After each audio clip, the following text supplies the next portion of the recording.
Relax, Jordan. What's going on, guys? It is the Awesemo NBA Deeper Dive, sponsored by Prize Picks today. I'm here joined by Adam Scherer. As per usual on Mondays, we break down the games together leading up to NBA Live Before Lock. It's going to be Loughran and Josh doing that. Do us a favor, like the video, subscribe to the YouTube channel.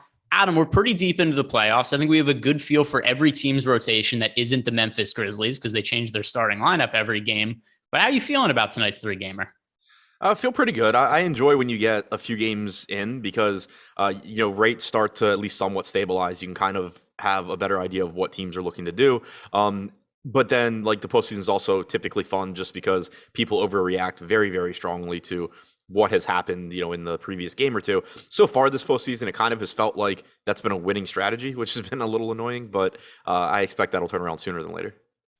Do you mean to tell me that Kevin Durant isn't bad at basketball? Do you mean to tell me that? It's a crazy take. I know this morning between people that think that he's just like fallen off of a cliff and other people that suggested he should gain weight as if like he hasn't been in the NBA for a decade, just dominating at his current size. Some interesting thoughts on Durant. Yeah, that's what's really separating Durant from greatness is a few containers of muscle milk. That, and he'll be all good to go. But it is the first game this slate we have to talk about, the Brooklyn Nets at home against the Boston Celtics. The Nets are down 3-0 in the series. There is no Ben Simmons, contrary to reports that he was going to play in this game, and now he has been ruled out. If there is a game 5, who knows if he's going to play or not. But since we are on the topic of Kevin Durant, I'm curious to ask you, how many minutes have you projected him for tonight? A lot. 42 plus. Yeah, I think so. There's a part of me that thinks he plays all 48 minutes today, and I'm not going to project him to play 48, but he played 46 last game, and they're down 3-0. So I don't think it's unreasonable to project him for 46 or more minutes. But he is somebody I haven't played a whole lot in this series because of the amount of minutes that I'm apt to project him for. And I certainly think he plays more than, say, the stars on the Celtics side, like Jason Tatum or Jaylen Brown, because they're up 3-0 in the series. They don't need to push guys to play 46, 48 minutes. They could live to fight another day. So this is going to make Durant a much higher priority play for me than it's been in other games in this series. Are you in the same boat as that? Yeah, I think I haven't really been getting to him a ton so far. I do think that today I'll probably get to a little bit more. I mean, I haven't built lineups yet, but I do think that the combination of he's $10,000, I think people are just sort of off of him because of his recent performances. And the way that I put it this morning was like, you can give all the credit in the world to Boston for what they're doing defensively. They're doing a really good job of making Durant work for everything he gets. So far, at least, the series has been officiated in a way that benefits Boston in that regard too, where they're just able to play really, really physical with Durant. And make life really difficult. But at the same time, he's averaging less than a fantasy point per minute. You can think Boston is as good as you want. Kevin Durant is not going to average 0.86 DraftKings points per minute over any substantial period of time. So I do still think that there's a lot of upside to be had there. The ownership does just end up playing a huge role, though, because he's similarly priced to Tatum. He's similar to Embiid and Luka. Right now, Durant getting less ownership than all of those guys, though. So to me, that seems pretty appealing, even with the struggles. Yeah, and once again, because of the minutes I'm projecting him for, I have him higher than those guys anyway. And then you mentioned Embiid. We've got concerns with Embiid with the thumb injury. Somebody mentioned this to me on Twitter the other day when we were talking about Durant. I thought it was a very valid point. Other than the Boston Celtics defense, and other than the fact that Durant's missing some shots he would normally make, the Nets have more or less been playing playoff games for a month now, where he's had to play big minutes and they've had to grind out and they've had to win games just to make it to the playoffs. And I think all that's probably worn on him a little bit. So maybe fatigue is starting to be an issue, but at least for tonight, I'm giving him so many minutes. And like you said, it's not like he's projected to be all that popular relative to the other spend up options and relative to being a 3-game slate. I'm going to be really high on Durant today. I'm going to be overweight to the field. But how do you feel about Kyrie Irving in relation to Kevin Durant? Because I think we should at least think some of the same things about Kyrie, although he's not quite the same fantasy producer. Yeah, I mean, I agree completely. He's getting even less ownership. We have him at 16% right now, $9,300 price tag, so $100 more expensive than Harden, who I like in the Philly game. But yeah, like Kyrie played 43 or 44 minutes last game. He's going to play a ton tonight. It's a difficult matchup. Like everything you said about Durant applies here, really difficult matchup and all of that. But there's still a massive ceiling for somebody like Kyrie if he's going to play 43 or 44 minutes and then only be 16% owned. We got a super chat here from Michael McKinney. I've never been so offended in my life. So you guys know the drill. Eric, FanDuel Cash. I have never been more insulted in my life than being called Eric. This is the most egregious, outrageous thing that's ever happened to me. But I do know what his question is. He wants to know, FanDuel Cash, who are our 3 favorite value plays and our 2 favorite pay up options. So in terms of value plays on FanDuel, there's not that many cheap guys to love at this point in the season, but just kind of based on the ownership here, I think Precious Achiuwa should be one. I think Mike Conley should be one. As a third one for cash, maybe Danny Green if you need the salary savings, but I don't know that we're going that deep. Maybe OG Anunoby if you want to consider him a value play, but who are the 3 value guys that you'd be looking at in cash games for FanDuel? It's pretty rough from a value standpoint, assuming that we mean like value is to mean cheap. Like if I just sort by best value, it's a lot of mid-range guys and expensive guys, but not a lot in the way of cheap players. I mean, Horford at 5,500, if that counts. I don't know, how cheap we're talking, but like even, Andre Drummond at 4,500, he's going to play, he could play 15 minutes. So that's really risky, even though if you give him like 18 or 19 minutes, he projects pretty well. Achiuwa at 4K, I think you mentioned him, so I'm with you there. 4,800 for Reggie Bullock, who could play the entire game. I don't mind that one. Royce O'Neal at 3,800, just based on the minutes he's likely to play. And then for pay up options, one is going to be Durant for me. Once again, he's a little more popular on FanDuel and DraftKings, but I think the floor is so high in the minutes that I'm expecting to play. So I'll give him as one cash game play as a pay up option. And then the other one, Jaylen Brown, shooting guard and small forward eligible on FanDuel at only 7,900. That's just a misprice for Jaylen Brown. So Jaylen Brown, Kevin Durant, I'll call those my 2 favorite pay up options for cash games. Who would you be going with? Embiid at 10-2 with power forward eligibility, just so easy to get him into lineups. $8,700 Siakam, I think, looks really good as well. All right. So Michael McKinney, don't ever call me Eric again, but we appreciate the super chat. Moving on with the rest of the Nets, we talked about Kyrie. We've talked about Durant. I think the 2 of them are fairly obvious guys to have in our GPP player pools. But once we get beyond the top guys on the Nets, who else are you looking to roster against this really difficult Boston Celtics defense? Yeah, I mean, I think there's some other spots that are interesting here. Bruce Brown's playing a ton of minutes, and he's like the one other guy that I do feel confident in his playing time. And he's really not overperforming from a fantasy standpoint in this series either. It's just that he's playing so many minutes.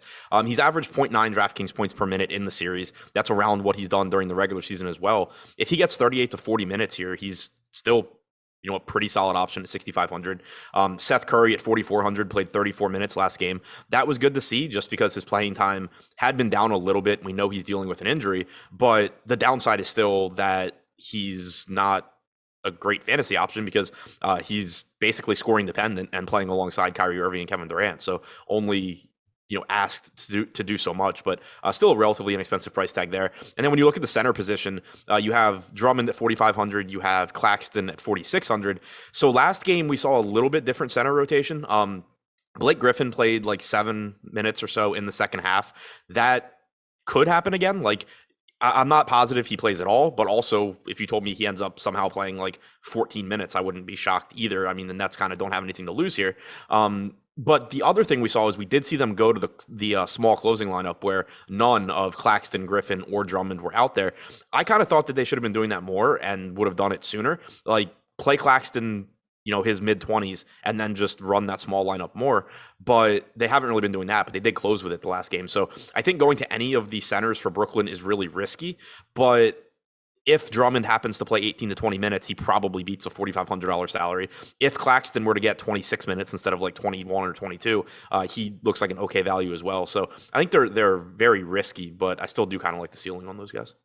Yeah, and I think everything you said about the minutes is totally apt, especially with Bruce Brown, Kyrie Irving, and Kevin Durant. Last game, 46 for Durant, 43 for Irving, over 40 for Bruce Brown. I think we feel pretty good about Seth Curry playing mid-30s minutes, and then it just becomes a crapshoot beyond that, especially like you said, the center rotation, where we got 21 out of Claxton last game, 16 out of Drummond, and then we had Blake Griffin in the rotation also for 8 minutes. We did get a follow-up super chat from Michael McKinney. He is apologizing. You didn't have to apologize. It may have been the biggest slight of my life, but it's totally okay. But if you do it one more time, I'm going to have to fire Eric, just so you know. But that aside, I appreciate the super chats. Let's move on to the Boston Celtics side of the game. And what are you expecting in terms of urgency for playing time with these guys? Because I mentioned before, one of the reasons that I gravitate towards playing Nets guys today, even though the matchup is so difficult, is that I think we could expect with them being down 3-0 that Kevin Durant might play the entire game. We've seen big minutes from Boston this series. Do you see any reason it might get toned down a little bit since they've gotten out to a 3-0 lead? I'd be pretty surprised. I mean, you get up 3-0 in a series. I don't really expect you to start playing with your food, especially against a team that does have the talent that the Nets have. Not necessarily as a whole, but when you have Kevin Durant, you have Kyrie Irving. I don't think that you're going to risk just giving up a game to try and take a couple minutes off of guys. So I'm still expecting 40 plus from Tatum. I'm expecting Brown to be at 38 to 40 as well. I'd be pretty surprised if they really took their foot off the gas here. And then I guess the other point too, and this is less about minutes restriction, but more so it is a minutes restriction, but what could we expect from Robert Williams playing time? He came back earlier than expected. He had a meniscus injury. He was expected to be out. I don't even remember what the timeline was, but probably somewhere around the Eastern Conference Finals. He came back earlier than expected, played 16 minutes last game. Didn't do anything really when he was on the court and only had a 3% usage rate. But what are you expecting for his playing time today? And how does that impact somebody like Al Horford? So I think Williams is kind of interesting because the Celtics said that he didn't have any issues after the last game and that he could play more. But also the Celtics had said going into that game that originally they said he'd be limited to around 20 minutes. Then they said he would be limited to around 24 minutes. But then he played like 15. So it's hard for me to look at him and say, oh, well, yeah, I think he gets up to 28 to 30 minutes here. But I do think it's likely that you get him in the low to mid 20s. And it does have at least some negative impact, I think, on Horford. He played 28 minutes last game. Horford is someone where, I would think that if you can, shave a couple minutes off Horford and keep him around 30 as opposed to 40, that is something that the Celtics would probably like just from a long-term outlook. And then, obviously it's bad for Daniel Tice. It probably takes a little bit of playing time away from Grant Williams, although he did still play 33 last game. You only got 13 from Derek White and 12 from Pritchard. So you can kind of, I think, see potentially different rotations there. But I do think it has at least some negative impact on Horford, but his price tag's also pretty cheap, especially on FanDuel. Yeah, and just to shout out some of the minutes here that Al Horford's played. Game 1, 42 minutes for Al Horford, the most he's played all year, followed up with a 32-minute game, but he also fouled out in that game, so it stands to reason he would have played more had that not been the case. In the last game, with Robert Williams back in the picture, only 28 minutes from Al Horford. At the very least, it's in the best case scenario, it's neutral for Al Horford, but it could only hurt him, and I tend to think it's going to impact his playing time a little bit. But to your point from before, I still think for tournaments, there's viable upside, especially because he's played so well in the series when he's been on the court.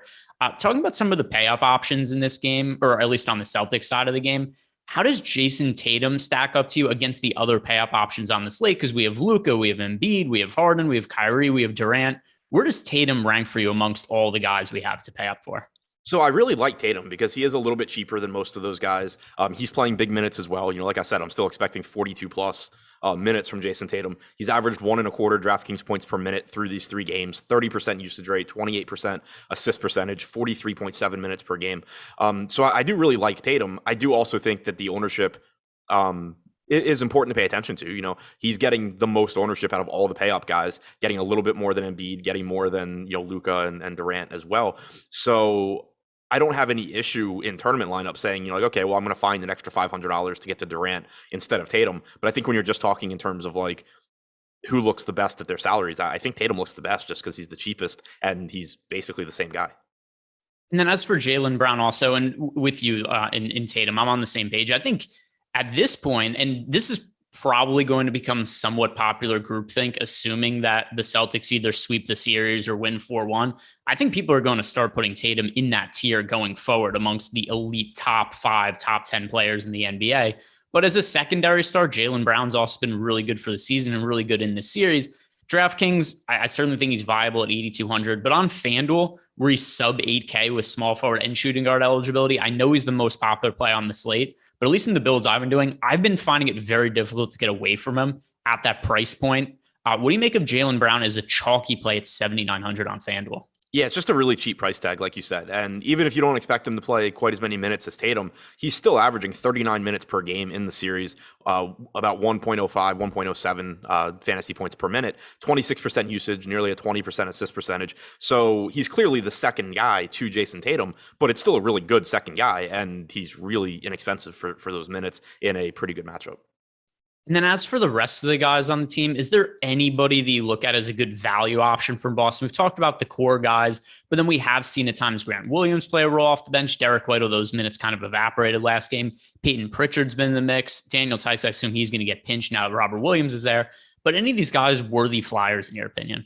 It's pretty tough to rely on any of them. I guess only positive thing I could say is, Grant Williams coming off of a game where he played 33 minutes. I don't think that's the most likely outcome tonight.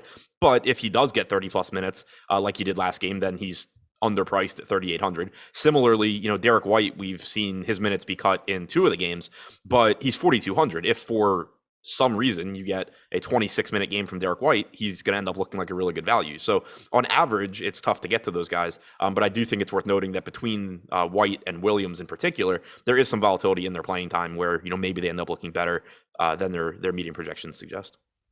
And then also one other thing I'll point out as it comes to Peyton Pritchard, there's some pretty good looking points props on him where the over under is 6.5. I think I've seen it at 7 in one place. I like taking the under there. I think that we're also just, I don't think there's that many minutes to go to Peyton Pritchard. I get he scored 10 points in each of the last 2 games, but I don't think it's reliable to say that Peyton Pritchard's going to score 10 points in like 13 minutes. Last game he played 13. The game before he played 16. So would you view that as a favorable bet? Just kind of looking through Odd Shopper and some of the bets we have. I like the under on the points props for Peyton Pritchard because it does look like it's been a little bit inflated based on the last couple of games. And what did you say the points prop was? I saw 7. Oh, yeah, I like the under. Yeah, it's just not enough. It's so predicated on the last 2 games. And like I said, 10 points in each of those 2, but Peyton Pritchard's not a guy who's going to be scoring nearly a point per minute when he's on the court. Or else right. More so like time. In the second half last game, he played 4 minutes. What if he just plays 8 or 10 minutes tonight instead of 12 or 13? Like, I think that's possible. And then in addition, it's also just possible that he plays 12 minutes and doesn't score 7 points. Yeah, that's where I'm at too. Any other takes for you on this game? No.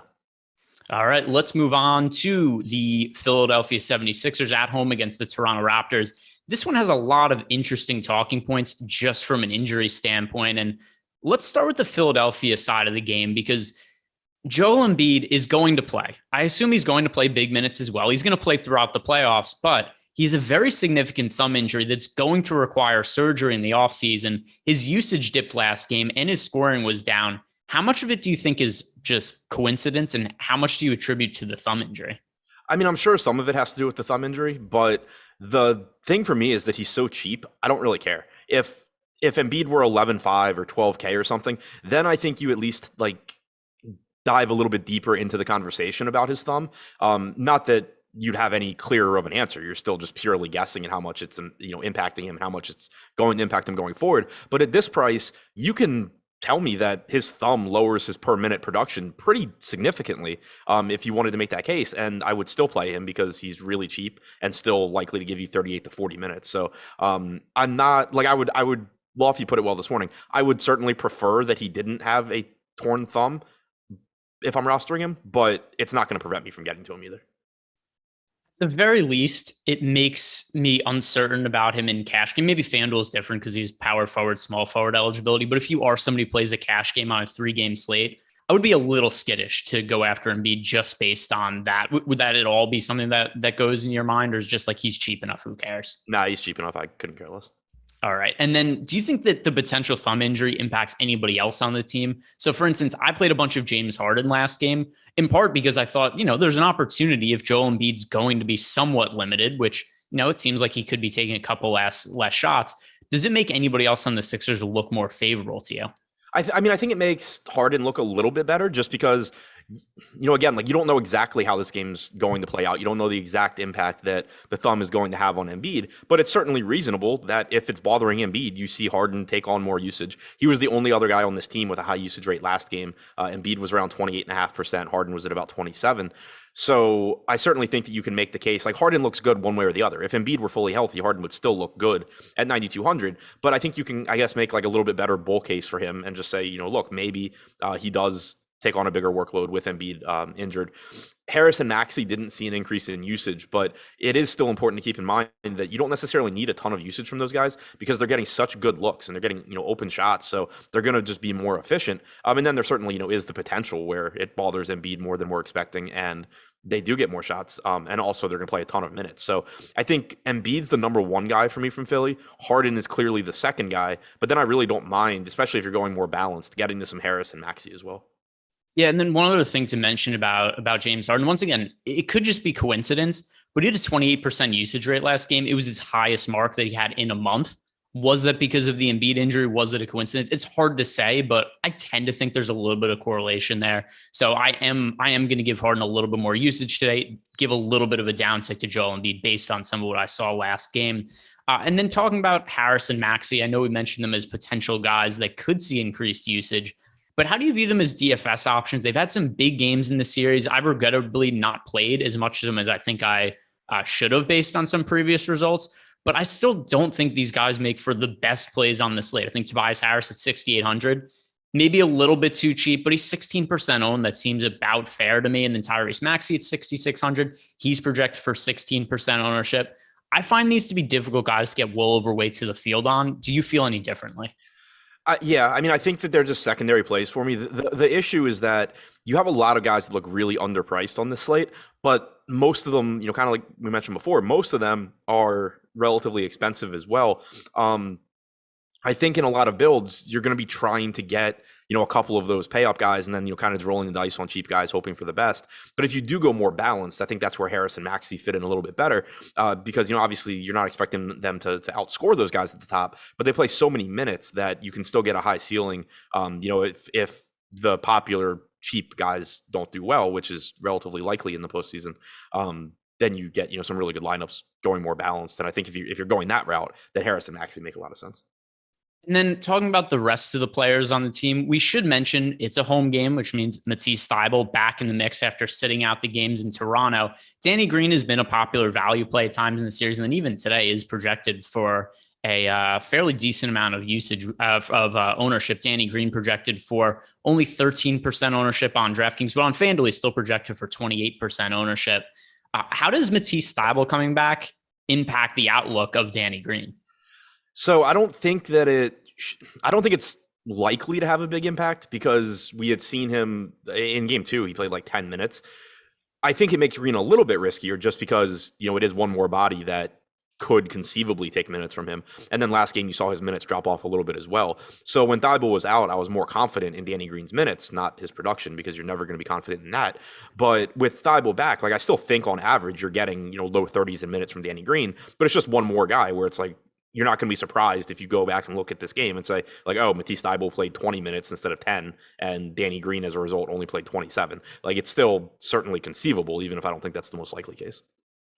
Yeah, and then, in terms of the Sixers also, particularly on FanDuel, Danny Green, it's hard to have all that much interest. Talking about these other guys, though, just Thybulle, Shake Milton, Paul Reed, do any of these guys interest you as dart throws? Because these are also guys that don't have projected particularly well. Yeah, not really. I don't think that I end up needing to get there. Lofty had kind of made the case for Paul Reed. Not that he was saying he thought he was a really good play, just that, Paul Reed is a very, very good point per minute guy. And if Embiid were to, I don't know, his thumb falls off or something, Paul Reed instantly wins you the slate, basically. So that would kind of be the case is, if something happens to Embiid and instead of playing 8 to 10 minutes, Paul Reed plays 16 minutes, he's probably one of the best values on the slate. But outside of that, and that's not something that I expect to actually really get to. But outside of that, it's pretty tough. Niang played 22 minutes last game, but with Thybulle coming back, I think that becomes pretty unlikely. Today's show is sponsored by Prize Picks. If you guys have not signed up for Prize Picks yet, you can do it using the promo code Awesemo. You get up to $100 bonus on your first deposit and 1 free month of Awesemo Plus Platinum. So get stuff like our player projections, ownership projections, things that are pretty important to me when I'm building my lineups. Let's move on to the Toronto side of the game. And first, we have a super chat here from I Hustle For It. Sweated a second place finish in the 222 last night. Thanks to you guys and the Discord hooligans. So thank you. Congratulations, I Hustle For It. Always good to see the good guys come home with some money. And then he has a Raptors related question. Is it okay to fade OG Anunoby, Scottie Barnes, and Gary Trent today? So first off, I would ask, you're talking in one lineup, then yeah, that's not problematic. But if you're talking about you're playing a bunch of lineups, I think you want to have some exposure to these guys, particularly with Fred VanVleet being out. But how high of priority plays for you, Adam, are Anunoby, Barnes, and Trent? They're pretty high. So yeah, I think my answer is the same as yours. Like if you're looking at a lineup and it doesn't have any of those guys, but it's an otherwise good lineup, that's fine. Like it's not like I'm going to set a rule saying I have to have one of them in every lineup. But across a pool of lineups, I am certainly playing a lot of those guys. Trent gets a massive bump in usage rate when VanVleet is out. Barnes is going to get more opportunities, most likely, both as a playmaker and the scorer. OG is a little bit more expensive, but he's going to play a ton of minutes as well. So, I think Trent's the one that I'm going to get the most of. But across 150 lineups, I expect to be relatively heavy on those guys. If you're talking one lineup, though, like, yeah, it's pretty much always fine to fade somebody in one lineup as long as the rest of the lineup is good.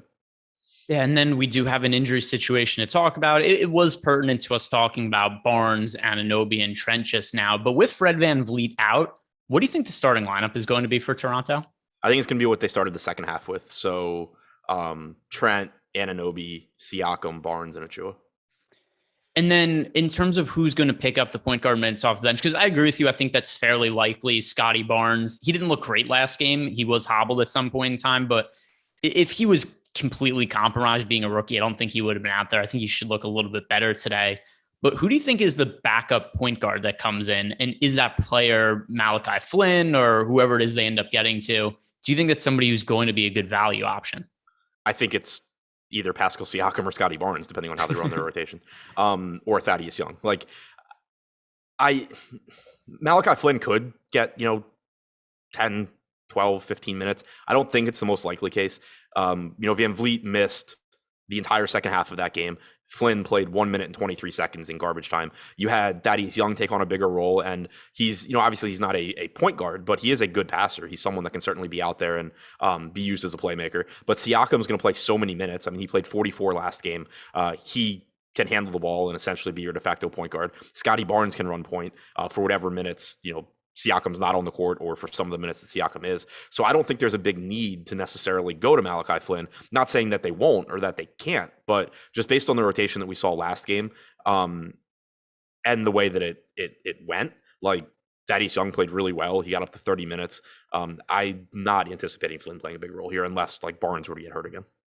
And then I think something else to point out about that game is that VanVleet only played 14 minutes. He got hurt fairly early in that game, and it's just we're allocating 14 minutes. Other than that, I think we could look at what the rotation was last game and get kind of a decent feel for what it's going to be. Like you said, Siakam ended up playing 44 minutes. Shockingly, I don't understand Nick Nurse at all because these guys were playing more minutes at times in the regular season than they were playing in the playoffs. Like obviously 44 minutes for Pascal Siakam is pretty significant, but and there was the injury to Scottie Barnes, but only 31 for OG Anunoby. I think he could potentially play more in this spot. Gary Trent probably plays north of 40 minutes.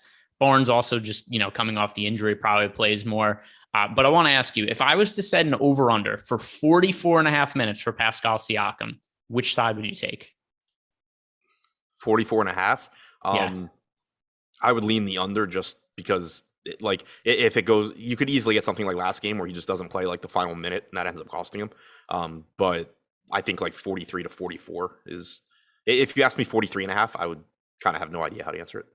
Yeah, I projected him for 44. Once again, like he played 43 and a half last game. He didn't play the last minute. It's a series where, do or die, Raptors down 3-1, and there's no Fred VanVleet. I just think they need a massive outing from Pascal Siakam to be competitive. Most likely the Sixers end up closing the series out here. But if the Raptors are going to be in it, it's going to have to be on the back of Pascal Siakam. So with that in mind, is your opinion the same? And how high of a priority is Siakam for you? Yeah, I really like Siakam. Mentioned him on FanDuel when we talked about that earlier, but 9K on DraftKings looks really good as well. Increased assist opportunities, should have the ball in his hands a lot, should play a million minutes like you were saying. He just looks really, really good. And it's difficult to say, like he's just another guy in that mix where Siakam looks really good, but so does Jason Tatum for 500 more. Durant's only 1,000 more, and Embiid's only 1,200 more. So I am really interested to see how my lineups actually shake out, just because Siakam is clearly underpriced, but there are so many guys in that price range that are underpriced that I think a lot of kind of where I end up is just going to be dictated by ownership. Because as much as I like Siakam, as much as I like Tatum, it's not like they're drastically better than James Harden necessarily in a one game sample. So, there's other guys there's other similar guys. So I do think that ownership will be really interesting on the guys in that price range because there are so many of them that look underpriced. Yeah, and I'll read those off right now, just pulling up the latest ownership, and I'll refresh it, make sure I'm looking at the most recent numbers. But starting with DraftKings when it comes to pass, and by the way, the Raptors are also going to be crazy, crazy popular today. The highest projected player right now on DraftKings, Gary Trent Jr., 5,700, project for 36% ownership. The second most popular player, Precious Achiuwa at 34% ownership. So those are the two chalkiest plays over on DK. On FanDuel, then we've got Precious project for 33% ownership, on Anunoby at 31. So I want to ask you now about this Achiuwa ownership because he's played a big role in the series, and now he's become, fairly popular, one of the most popular value plays in both DraftKings and FanDuel. Do you think it's warranted for Precious Achiuwa? Oh, yeah. So I do, just because we don't have a lot of quality cheap value. Achiuwa's 4,100. I'm expecting him to start. I'm expecting that you get around 30 minutes from him. He's not a great point per minute guy, but around 0.8 fantasy points per minute or so. Certainly not bad if you're going to get 30 minutes at 4,100. I am interested though in the Boucher and Young pieces as well, because I think that they're riskier in terms of playing time, just because, aside from last game, Thaddeus Young's barely been in this rotation. My lean is that with VanVleet being out, you do get more minutes from Young. He played 30 minutes last game, so physically it seemed like he can do it at least. And even if he, at 3,700, you don't need 30 minutes. If he plays 22 to 24, you're probably going to be happy that you have him.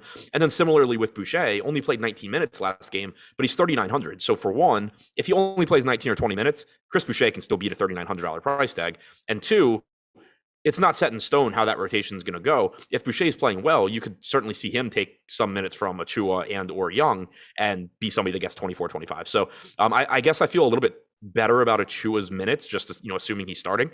But I do like the ceiling on guys like Boucher and Young as well.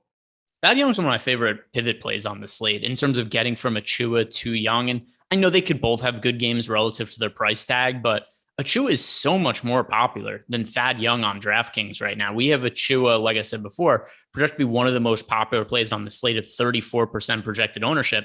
Thad Young at 3,700 is projected for 7% ownership. I certainly want to be overweight to Thad Young when you consider that he played 29 minutes last game. Now, could that ownership come up? Could his minutes come down? Sure, but I think the upside is there. And then one other thing too is I've been wrong about Thaddeus Young the entire time he's been on the Raptors post-trade deadline. If this is going to be the Raptors' final game of the season, I want to make sure I'm wrong on Thad Young one more time. Like I don't want the season end and have a, or maybe the Raptors lose, Thad Young plays well, and he finally recoups some of the money I've lost on him this year. But based on what we saw last game, I think there's realistic reason to think the minutes are going to be there. I just don't think the ownership gap should be that wide in between Young and Achiuwa. Yeah, and I'll throw Boucher out there too. Again, I feel a little bit more confident in Achiuwa's playing time. Well, a lot more confident in Achiuwa's playing time, but he's getting twice the ownership as Boucher. If you just look at what they've done in this series so far, Boucher's averaged 0.9 DraftKings points per minute in 20 minutes per game. Achiuwa's averaged 0.66 in 30 minutes per game. Like if you just, not saying that like it's the correct way to project guys, but like if you were to just take that and average it out, you're talking about like a 1 point difference in projection between Achiuwa and Boucher. And so, the actual projections are obviously going to be a little bit different, but just to kind of ballpark it and kind of illustrate the point, like you shouldn't have twice the ownership going to someone that realistically projects, 1 or 2 points higher. Every once in a while, something in chat kind of catches my eye. And I know you responded to this already, but so King Reed is saying, if you play Achiuwa, you expect Toronto to win and go over, or hear me out, you expect him to score more fantasy points than what his salary kind of dictates. Like he's part of the rotation. They're shorthanded. He's cheap. And by the way, I'm already saying I like other guys as pivots to Achiuwa, and I assume I'm going to end up being underweight to him. But no, if he's cheap, you could just play him because you think he's going to score mid-20s fantasy points. It doesn't, like, I don't think whether the Raptors win or lose has any bearing on Precious Achiuwa's fantasy output. No, you don't get bonus points for wins. Yeah, it doesn't matter. Minutes played doesn't seem very important. It's like the most important thing you can talk about, probably. And now let's bring up Scottie Barnes, who, once again, he came back from injury last game. You mentioned he started in the second half of game 4, which is a pretty good indication that he's going to end up starting for this entire game. But what could we expect from a minute standpoint for him? He did look hobbled at times. He briefly had to leave the game, ended up playing 26 minutes. How comfortable do you feel projecting him for bigger minutes? Not super comfortable, because a lot of it I think is going to come down to, how how the injury is doing, and I clearly have no idea how he's feeling. I did think it was a good sign that he came back into that game. It was really weird. Like it looked like he was done for the day. Like he was hurt. He went to the bench. Body language didn't seem like he was coming back in anytime soon, and then suddenly he's just right back on the floor. So I mean, I guess it depends how you want to look into that. I think it's a good sign in that he was able to get back out there and still play. It's maybe a bad sign if he's going to aggravate it that easily. There's certainly plenty of concern, I guess, that he re-injures it during the game. I think on average, you're probably I'll probably project him around like 34 minutes or so, just because like normally I would go 38 to 40 probably.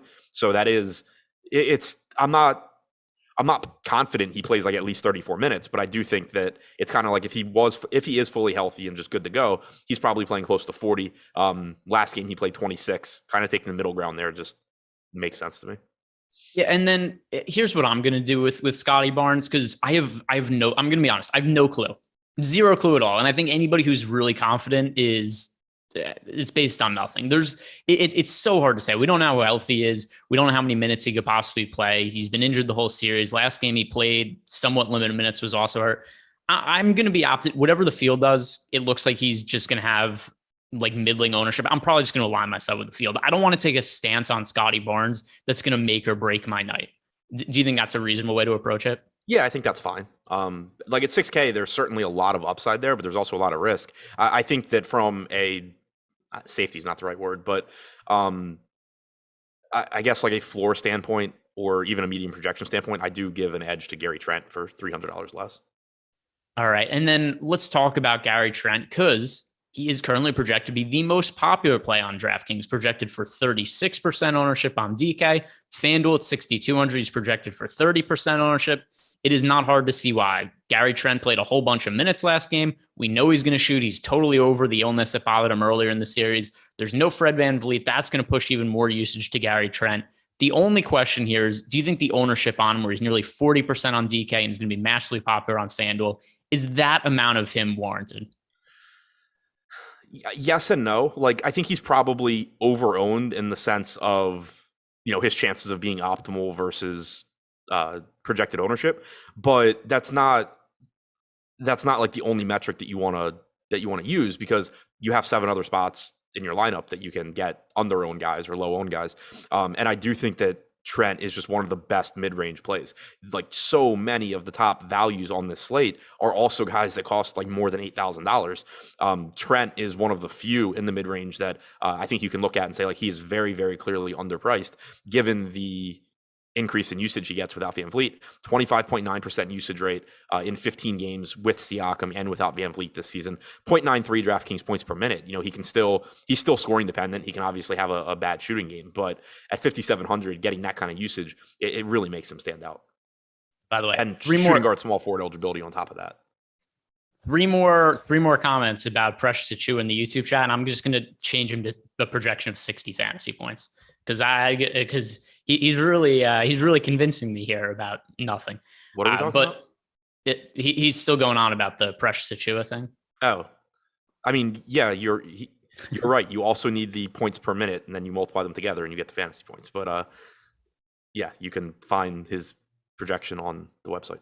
Yeah, which, by the way, if you guys want access to that, to sign up, get an Awesemo Plus membership package. You get access to all of the tools out there for basically every sport for $29.95.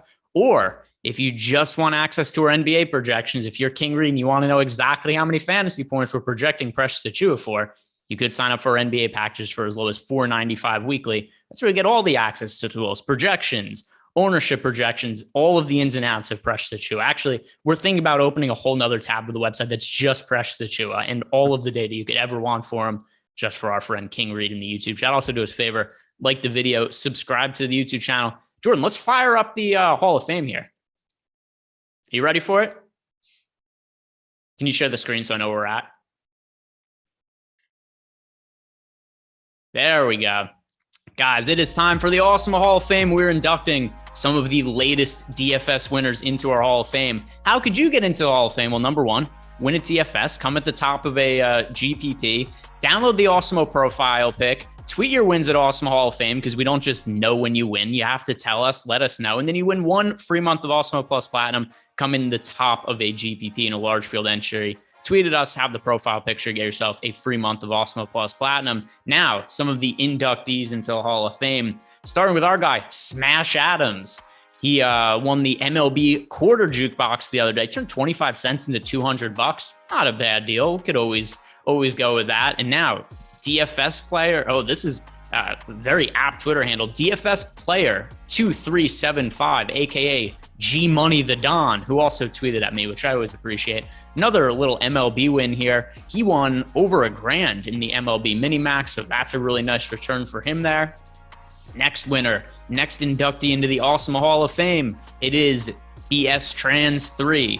He won $5,000 in the MLB four-seamer, so it looks like a lot of guys doing really well in some of the lower stakes MLB stuff. Love to see that. Another one, Skinny Joey. We know this one isn't Joey Corman, but he won $200 in, what is this? He only is part of his lineup here, but right there I see Nestor Cortez, Tariq Skubal. Cortez has been ridiculous this year, so a lot of people won some money pitching with him. I don't know how long it's going to go, but at least for now, Nestor Cortez apparently strikes like 12 guys every 5 innings he pitches. Anyway, congratulations to you. Next inductee into the Hall of Fame, Christopher Perello. He won USFL. We do have our USFL projections up that Matt Kajeski has been working on. I have not played any USFL yet. I've considering playing USFL. I've not quite gotten into the streets yet, but good to see some. well, Adam's recommendation is that I don't, but we'll see. Maybe I will end up having nothing to do over the weekend. We'll play some USFL lineups, and a big winner here, Wicked Mumbles. Looks like he won over 60K. So one win for $60,688. Another one for a little over 10K. Thursday and Saturday wins. Wicked Mumbles, good on you, pulling down almost 100K last week. And then finally, we have there are 2 left here. A win here from Elway's Army, won $1,000 here on MLB, pitching Frankie Montas. Looks like he has a Twins, Byron Buxton. I've got Byron Buxton futures like that, and a Milwaukee Brewers stack. And then finally, here's the last one. A little bit of odds here from at Vesky, and that's 2 Y's at the end. Turned $2.50 into $582 using the tools we have over at Odd Shopper. Found some of the best player prop bets and parlayed some of them together. So good on you there. That's not a bad return. $2 into nearly 600. So good stuff there from Frank at Vesky on Twitter. All right, Adam, 1 game left for us to talk about, and it is the Utah Jazz on the road against the Dallas Mavericks. And starting on the Dallas side, we saw Luka come from a long layoff with a calf injury. The minutes were somewhat restricted. It's not like he went out and played 40, but we still saw a healthy minutes workload from Luka Doncic. Ended up playing 34 minutes, 38% usage rate. How much do you think he's going to get extended tonight? I think he plays full minutes tonight. It had sounded like he was pretty much good to go prior to game 3. They held him out. They brought him back for game 4. He had also said that when he came back, he didn't want to be limited. He said that would make him really uncomfortable and nervous. He said he needed to get back out there and just be able to play his full minutes when he came back. I think playing 34 minutes in that first game back is a really good sign, and I just expect no limitations tonight. Yeah, and once again, 34 minutes. He looked really good. He handled a very significant usage role, so I have no real concerns there. But how does he impact guys like Jalen Brunson and Spencer Dinwiddie? They have been really popular at some points in the series. And what do we expect from them now that it looks like Luka is probably going to be close to unrestricted? Yeah, I mean, it's certainly a negative for those guys. The playing time, especially for Brunson, should still be there, so that's good. You got 36 minutes from him last game.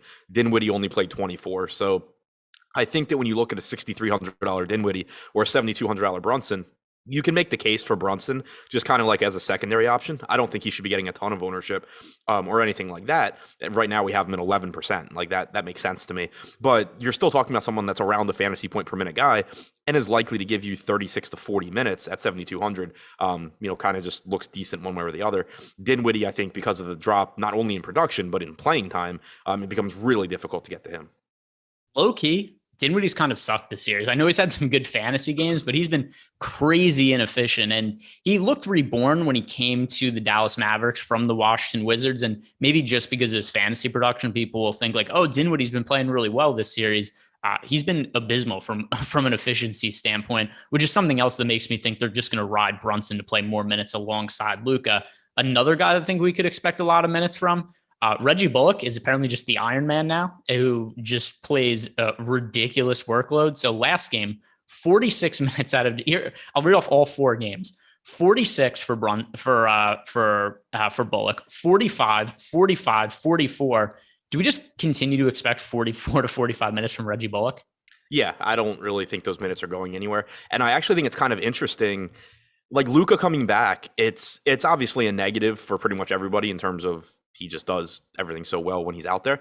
But guys like Brunson and Dinwiddie, like they're reliant on scoring to some extent. Guys like Dorian Finney-Smith and Reggie Bullock, they're not reliant on scoring no matter who's on the floor. So as long as you expect them to keep getting those minutes, and I do, then they still look decent even with Luka back, because you were never, it's not like Luka was out and so you were getting 20 field goal attempts from Reggie Bullock. It's simply that even though he's not a good point per minute guy, he's giving you 44 minutes at $4,800, and he just doesn't have to do a whole lot to still end up being a good value. And the same goes for Finney-Smith. So I actually don't really think Luka coming back has an impact on those guys.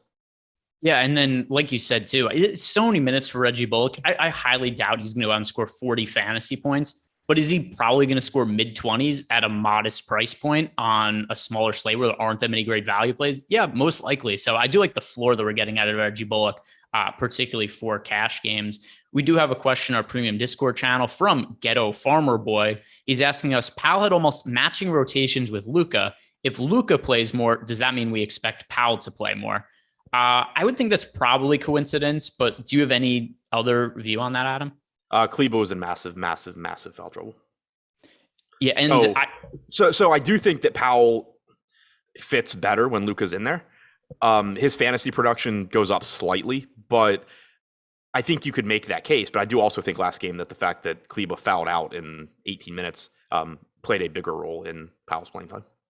And then we have another question here from TO Deck 20. And by the way, in terms of the matching up exactly minute for minute, I didn't double check to see if that's the case, but that's so specific. I would assume that that's coincidence, at least to some extent. And then also, like Adam said, the foul trouble for Maxey.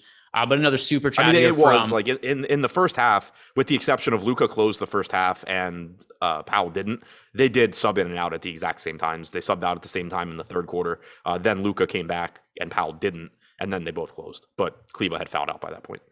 Yeah, makes sense. Another super chat here from TO Deck 20. He's saying, DK, are you able to stay away from a lot of Dorian Finney-Smith? Yes. I mean, I don't have an issue with him, but it's not like he's one of my most rostered players. Yeah, exactly. Like he's just sort of a last guy in where I need a $5,100 guy that can play a bunch of minutes. And that's how I feel about Bullock too. It's not like I'm going out there and just saying like, all right, let's jam in a ton of Reggie Bullock tonight. No way that can fail. It's more so just there's not a lot of guys that you can feel good about in that price range. When you give me somebody that I expect to play north of 40 minutes, that ends up being pretty nice. And then are there any flyers that you think are worth getting to on Dallas? You mentioned that Maxey was in foul trouble last game. We have seen him break out at times in the series. I think a lot of that was predicated on the injury to Luka. Josh Green has had one good game in the series. Are any of these guys worthy flyers to you?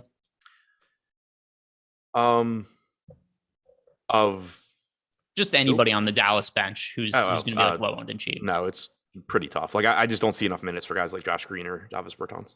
All right, so let's Kleba could be fine at 4,300. Okay, so Kleba, if you're playing 150 laps, you guys want to take a shot on him. That is not the end of the world. But moving on over to the Utah side of the game, they've tied the series up at 2-2. Just a massively disappointing Utah series to this point. I was invested in them coming into the series. I got good closing line value.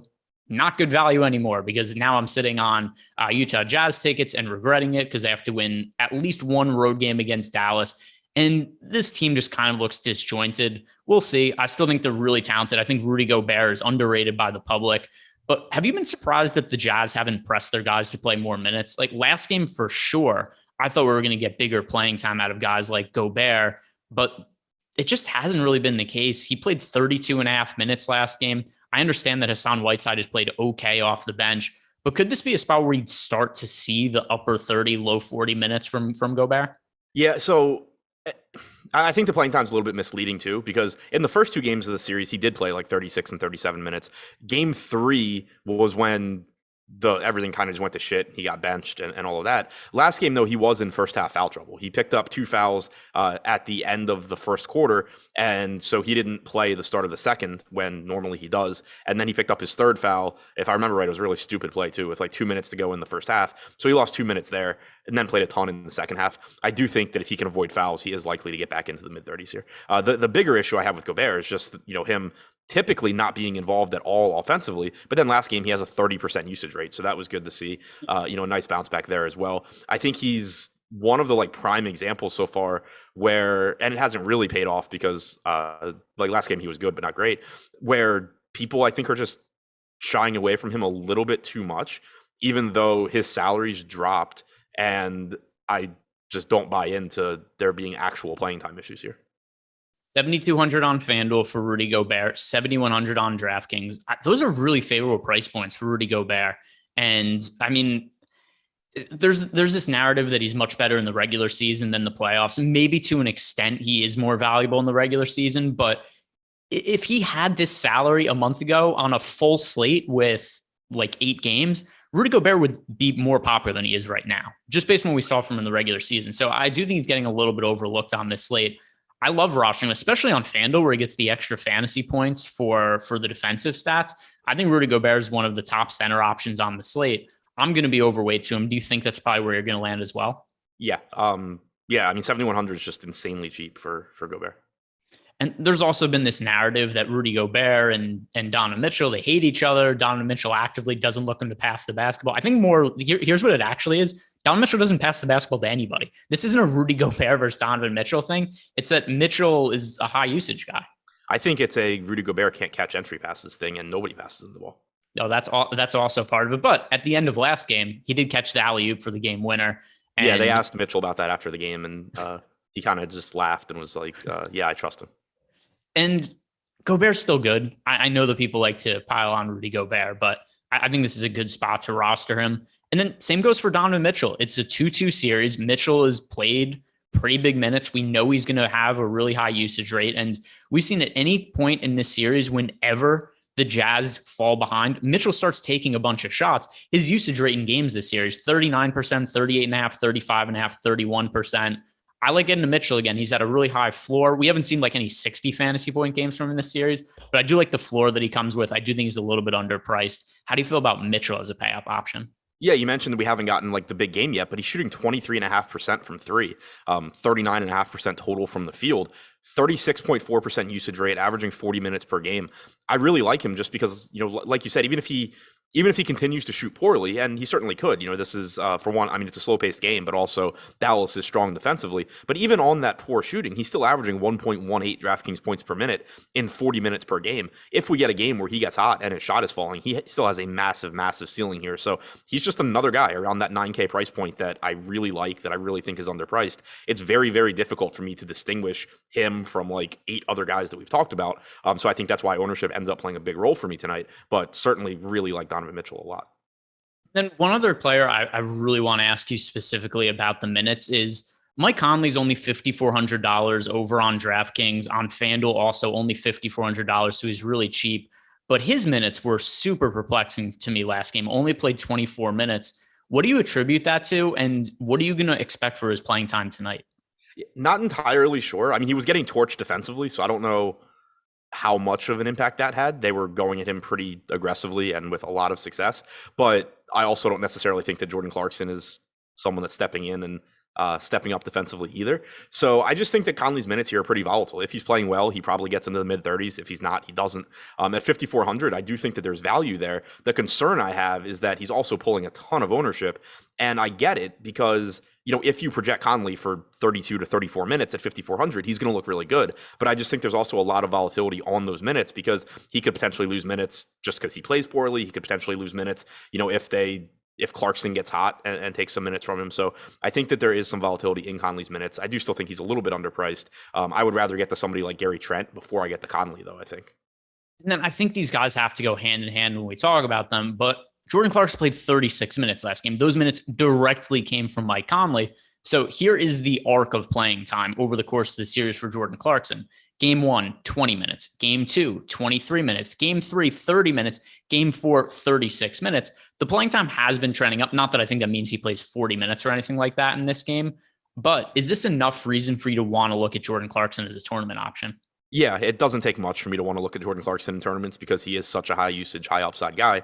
It was kind of, and then on top of that, not that I think you anticipate Clarkson regularly getting 36 minutes, but I was surprised how little he was playing early in the series. So it's not like he came out of nowhere and it's like, oh, well, do I think Jordan Clarkson is has a big role again today? Like, I didn't understand why he didn't have a bigger role before. So I do think, you're not going to go 36 minutes or anything, but in the series overall, now he's averaged 27 minutes per game. I think if you expect, mid to upper 20s, that's very reasonable. And at 4,700, he's going to look pretty good. And then we've seen Bogdanovic has been fairly popular for a lot of the series. Once again, today's projected for nearly 30% ownership on both DraftKings and FanDuel at 57 and 5,800. Do you like getting to him as a chalk play? He's played a large amount of minutes in the series. At least in the initial crunches I ran, though, I ended up a little bit underweight to the field just because he is so popular. But nearly 6K Bogdanovic. He's projected for nearly 30% ownership. Is that a number you think you'd rather be over or underweight to the field on? I'm really interested to see how this game goes for Bogdanovic because from a playing time standpoint, he's playing a ton of minutes. That's great. He's averaging 38 minutes per game in the series. For the series, he has a 22.5% usage rate. My concern is that last game, he took on a huge role defensively. Like, he basically just stepped up and said, like, look, I'm going to, because the game before was the one where their perimeter defense was just atrocious and nobody could stop anybody. Last game, Bogdanovic really just picked it up and went really hard on the defensive end. I don't think it's a coincidence that he had a 16% usage rate in that game compared to earlier games in the series when he was in the mid-20s. Typically, the more effort you're expending on the defensive end, the less involved you end up being on the offensive end. So that is one concern I have, is if Bogdanovic is Utah's solution for not being able to defend through the first 3 games of this series, I do think you see the usage come down. But at the same time, you're still talking about 38 to 40 minutes for somebody that's $5,800. So I think in general, I just kind of feel the field has it right here with around 30% ownership. I still prefer Gary Trent, but I think that Bogdanovic plays enough minutes where even if the usage does come down a bit, he's still going to look okay. And I don't think that, even though I think it's worth noting that it's possible you see his usage come down going forward if he keeps making the same efforts defensively, there's no guarantee that happens. So it's more of just something to keep an eye on than a reason that I'm like actively downgrading Bogdanovic or anything. And then any other role players, whether it be Royce O'Neal, Hassan Whiteside, do you see yourself getting to tonight? I mentioned O'Neal on FanDuel just because there wasn't really anybody cheap. Kind of the same thing on DraftKings at 4K, but I think there's a little bit better value there. Whiteside at 3,300. I doubt that you need to get there, but if he does manage to find his way into like 14 minutes, he probably ends up being a pretty good value. But I think that, like, if this game goes the way Utah would like it to, I would think that you're getting like 11 or 12 minutes from Whiteside. All right. And now we can close it out with a super chat from our guy, Jeff Williams. Is playing Precious Achiuwa and Thad Young together on DK too much negative correlation? He's asking for a high dollar GPP. Adam, if you're building one lineup, would you have an issue with Achiuwa and Thad Young being both in it? It's not my favorite, but I wouldn't have an issue with it in the sense that, like, I'm not going to blow up my lineup because of it, to avoid it. I would probably be trying to figure out if there's anything I can do like alternatively, but I don't think, basically I think it's more, I don't want all 3 of Achiuwa, Boucher, and Young, but like you could very easily get 30 minutes from Achiuwa, 26 from Boucher, and Young plays like 16 or something. Yeah. I mean, it's a 3-game slate. Both of them are relatively cheap. So I think we have to look at this differently than if it was a full slate and if there was more value. But here's the reality. Last game, Precious Achiuwa played 24 minutes and Thad Young played 30, and we have to allocate 14 more minutes from Fred VanVleet. So it's more than reasonable to think both of them have serviceable games relative to their price point, and especially in a larger buy-in entry that's smaller field GPP. I don't think you have to rework your lineup like you said. Yeah, exactly. And your point, I agree completely. The slate size, and then also the fact that they're so cheap. Like if you just look at the rotation last game, where you got 30 from Thad Young, you got 24 from Achiuwa, you got 19 from Boucher. It's obvious that you can get enough minutes from 2 of those guys for them to both pay off. All right, that is going to do it for us. But don't go anywhere, guys. Lofty and Josh are coming up next on the NBA Live Before Lock. But like the video, subscribe to the YouTube channel. Good luck tonight. See you all tomorrow.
Gonna say the same.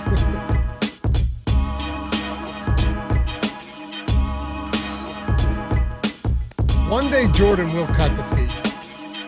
Yeah. I almost want to make it my mission.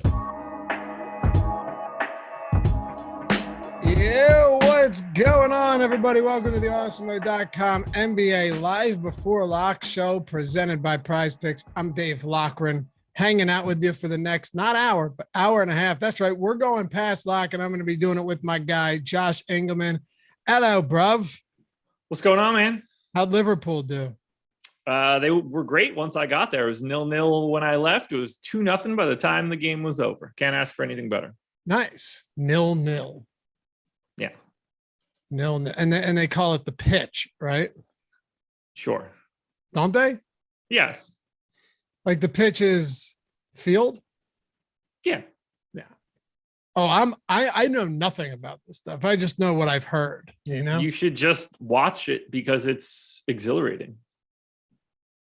Not the way I would have described it, but I mean, you're wrong about that unequivocally. That's not just my opinion. That's the opinion of the entire planet. I was going to say it is the most popular sport. It's way more interesting to watch than an NFL game. I can't even have that conversation. The lack of timeouts and commercials and stuff it's just a completely better product on television. Let me ask you an honest question though. If soccer was more expensive a sport to play, would it be as popular around the world? I mean, probably no, of course not. No, I'm just saying. Like it'd be like baseball. There's a lot of sports where like the barrier to entry is just so egregiously high. You know what I mean? Yeah. Just wondering. Yeah, totally with you. Yeah. But I get it, man. I get it. I'm just busting chops around here. The TV product is the big piece for me. To watch an NFL game, an individual NFL game is terrible. Especially like you can say something different about like the team that you want to follow. To watch an individual NFL game is just not a good experience on TV. I disagree. I enjoy it, but it's to each his own. Anyway, how you feeling today, man? Better than Ben Simmons in the back? I felt like Ben Simmons in his back when I woke up this morning, if I'm being honest. Oh, yeah? You had a bad back? It was just rough night. Not a lot of sleep. It happens. I'm still getting over We've been dog sitting, and she Ralphed in the middle of the night for the second time in 3 days. So that's not fun. You don't just let that one lay, you know? Can't. No, you clean it, then you got to spray it. You got to do all the fixings. It's not 3 o'clock in the morning. My dog yacked the other day too, right on the runner as you walk inside. I wanted to just throw it out. Be like, I'll get a new one. You know, I got a dirty rug prepping to go, man. I'll throw that bitch right out. Yeah, I don't care. Yeah, it's gone, man. It's the move. Anyway, happy to have you guys with us. If you're just joining or you're coming in after the deeper dive, we got a lot to talk about. But first, Josh, what should these fine people do to get us kicked off today? Because I've got to say, I'm looking at the count right now. It's less than half of what would be sufficient coming out of the deeper dive. You see that likes total? Yeah, it's embarrassing, honestly. Putrid. I'm trying to watch my words here because the people that were on before me, they are my peers at this company. But I mean, I've got extra incentive for us to be really good, and this isn't helping me right now. This is affecting my bottom line. So hit the damn like button, everybody, since apparently Greg and Adam had no interest in making you do that. Loughran and I will pick up the slack as we usually do. Yeah. I mean, let me just put it this. We have almost 1,900 people watching. If you didn't do it, it takes a second. I mean, even if you don't like us, do it because you pride yourself as a good person. Yeah. And, give yourself some good karma. But it does help us. I always say, Josh, if it didn't help us, I wouldn't give a shit. You don't have to hit the like button. You don't have to try, but it does help us. The YouTube overlords lurking at all times. We're almost at 400. This is how you do it. Anyway, appreciate you. And subscribe to the channel, too. If you want to join, hit join down below. Get the free super chats each month, the custom emojis, those sweet Manny C iced up. I see you, bro. I see you. And we'll always prioritize your comments and your questions along with our premium Discord members. All right. So, and somebody said Laffy is too young to know back pain in the morning. You would be incorrect, sir. Oh, I have had some wicked back pain. That's why I've been a lot more active lately because, can get to you, man. It can get to you. Mine's going to hurt tomorrow. Today was a squat day. Oh, yeah. Doing squats? Do you deadlift? Every Monday? No. All right. Let's talk a little bit of basketball here. We got 3 games. The biggest news came out earlier today. Fred VanVleet is out. Ben Simmons is out for Brooklyn. But is anyone honestly surprised at this point? The answer to that is a resounding no. Well, we can move around here just a little bit, but I think the best place to start would be with Toronto and how we approach this game. Now, the good thing, Josh, is we've seen Fred VanVleet miss 15 games this season. At times, there have been other players out, but we have a decent idea of what Nick Nurse is going to do, whether it's with the starting lineup or the rotations today, especially in an elimination game where guys like Siakam are already playing 45 minutes. Well, as much as I want to talk about that, I have a Ben Simmons question for you first. I will not say no. Do you think he's actually hurt? Oh, no, not at all. No. Interesting. Okay. I mean, there might be a little something, but okay. Well, I'll put it to you this way. Do I think that, and can I get inside of his head? Can I get in? I'm saying, like, I don't know. I don't actually know. So sure. If you're in chat, you can pump the brakes on saying I am speculating. Yes, I'm telling you right now, I'm 100% speculating. Do I think based on past history that most players or a lot of players in the postseason would play through something like this? Yeah, that I'll put it that way. Okay. And here's I don't have anything to add to that. Like, it's a really weird situation the way that everybody's handling this, because if he's hurt, then he's just hurt. Like, it's not like he's got like a torn ligament in his finger, like he's Joel Embiid, where you could obviously get on the floor. Like, if your back's hurt, your back's hurt. You don't play with back injuries. But Josh, so I don't think he deserves the benefit of the doubt. I don't think, like, not defending him or anything like that, but it's just really wild that he might just be hurt. And like, that's the end of the entire story. Fool me once, shame on me. Fool me twice, won't get fooled again. Calm down, George Bush. You knew that? You knew where that came from? I mean, I know that he said something incredibly dumb. Yeah, he said it like that. It's at the beginning of some rap song that I can't remember right Joe now. Mackey's a comedian, kind of like not well known, but he does a great bit on it. Anyway, I think when you go from not wanting to play and then saying it's psychological and then saying it's your back, I can't give you the benefit of the doubt. And the fact that he said he was good and now they're on the precipice or they're on the brink of elimination, and the day before the game, he can't play because it flared up again. To me, put 2 and 2 together and you get 4. See, I think he would want to play in this scenario because he can't be the guy that they blame because they're already down. Nah, he knows. Greg tweeted it. He's going to be the first guy ever to be eliminated in back-to-back playoff games. It's incredible. So let's talk about Toronto, though. I think we do have a good idea of what this rotation should look like, right? Yeah. I mean, with Fred VanVleet out. Absolutely. I don't think it's going to be all that crazy. There's like one swing spot, and I guess that's about it. We know a couple of these pieces are just basically set in stone.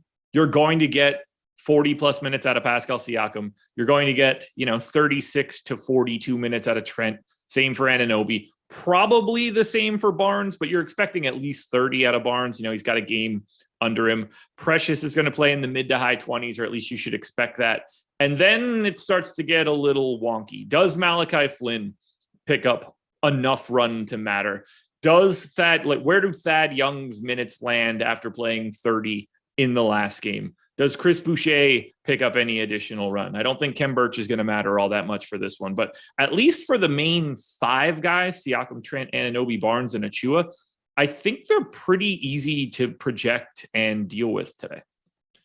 Me too. I think where it gets interesting was Thaddeus Young a spark plug last game that was used heavily because he was playing well and he was a hot hand on both sides of the court? I think that's very possible. I'm not saying he plays 10 minutes, obviously, but does he play 30 again?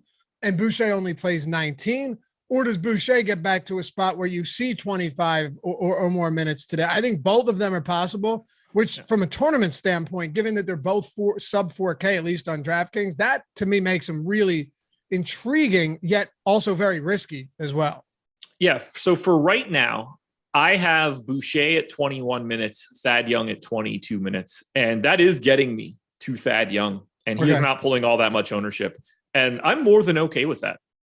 If he's 7% owned like he was on DraftKings on our last run, I think it's worth the shot because he's not a bad per minute guy. He's not like some, world beater or anything, but I have Thad Young in my baseline rates as a 1.08 fantasy point per minute guy. Now, I don't think he's going to be anywhere near that during a playoff series. I'm projecting him right now at 0.9.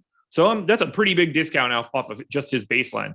If he's playing 22 minutes, which I don't think is all that lofty after what we saw the previous game, and now with no Fred VanVleet from the jump, I think 22 seems pretty reasonable. Could it be less? Absolutely. At 3,700 on DraftKings, I don't think it's that big of a problem.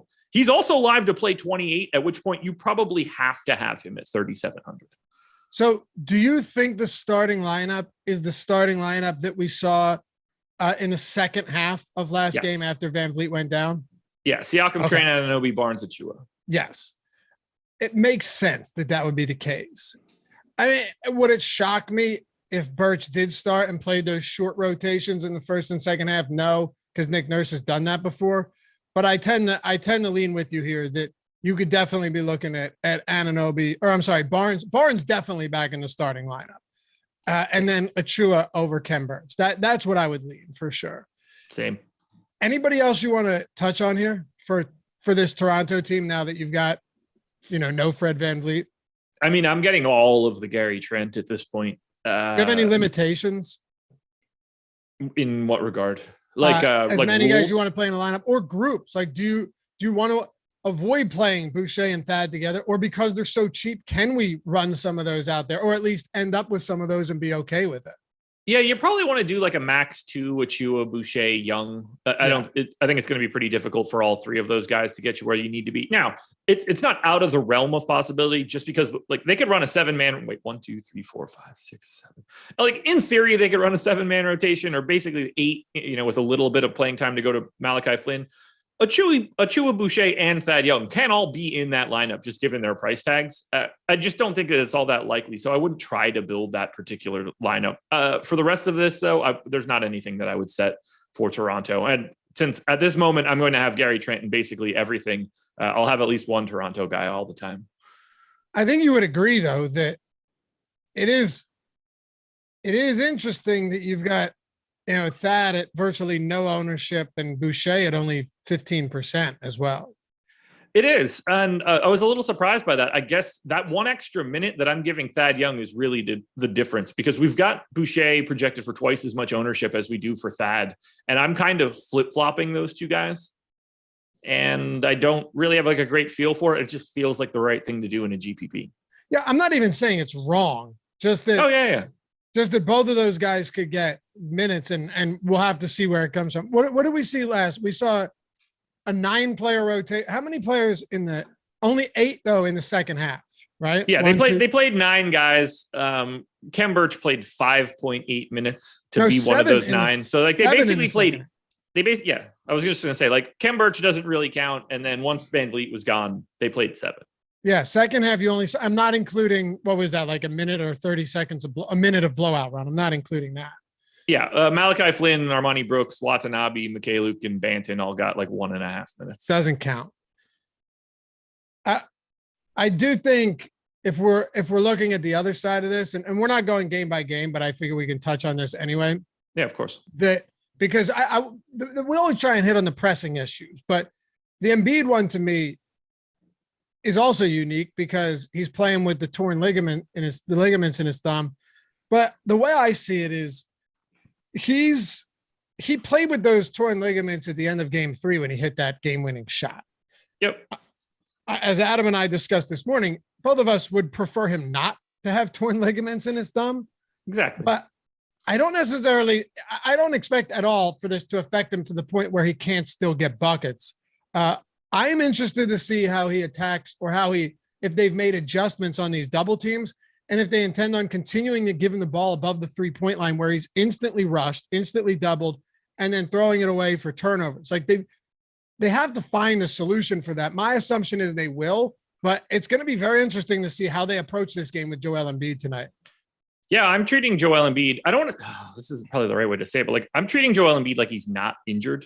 You kind of have to, though. Yeah, I can't care. I just have to assume that he's going to continue to be incredible. And it's mostly price dictated. Like they're just in a really, really, really good spot. And that's really all that I'm looking for. Like I think Embiid is my second most owned guy. Let me just double check it. I don't want to speak out of school here.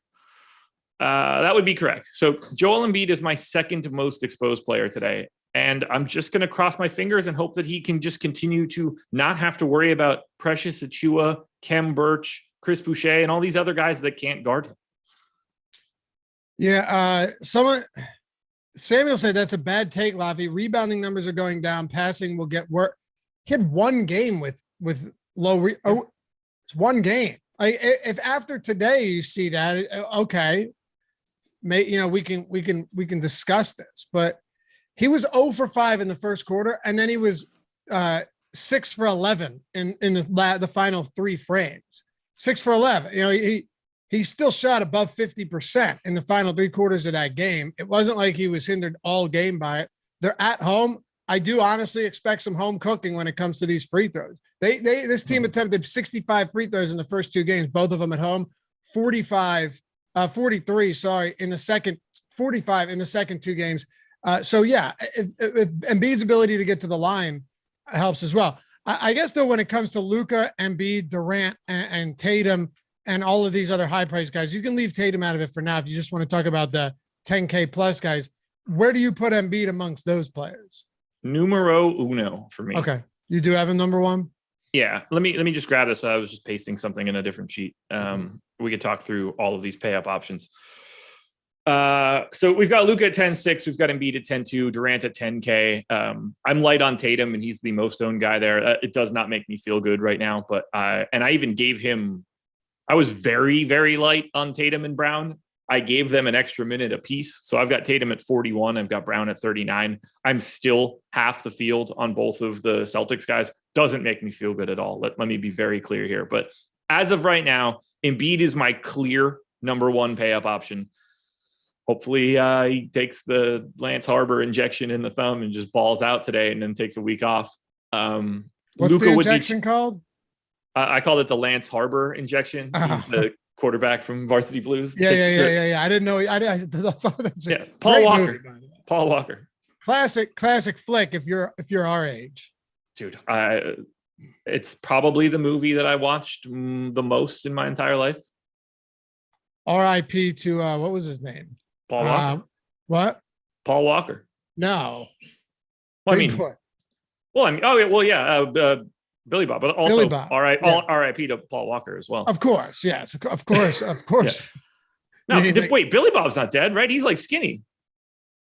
Oh, maybe who Billy Bob lost like 400 pounds. Who was Tuna from Blow?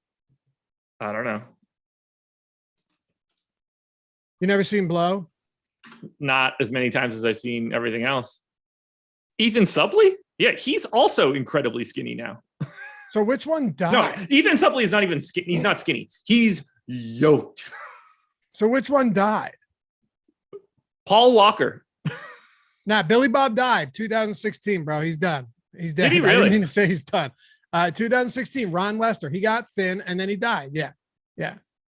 He died. Interesting. So I didn't know he died.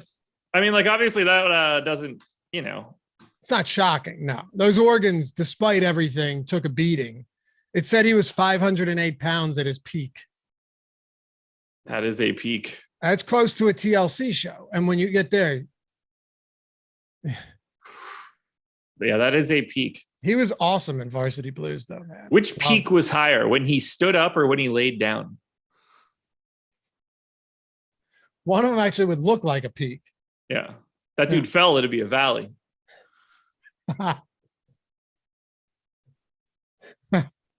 All right.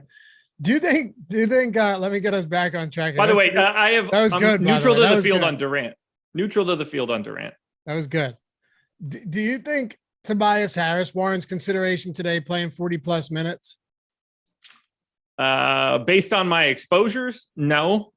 If you're just like asking me in general, yeah, absolutely. I think his 15% ownership is a reasonable amount for a starter that's going to play like that. He's not a guy that I'm getting to today.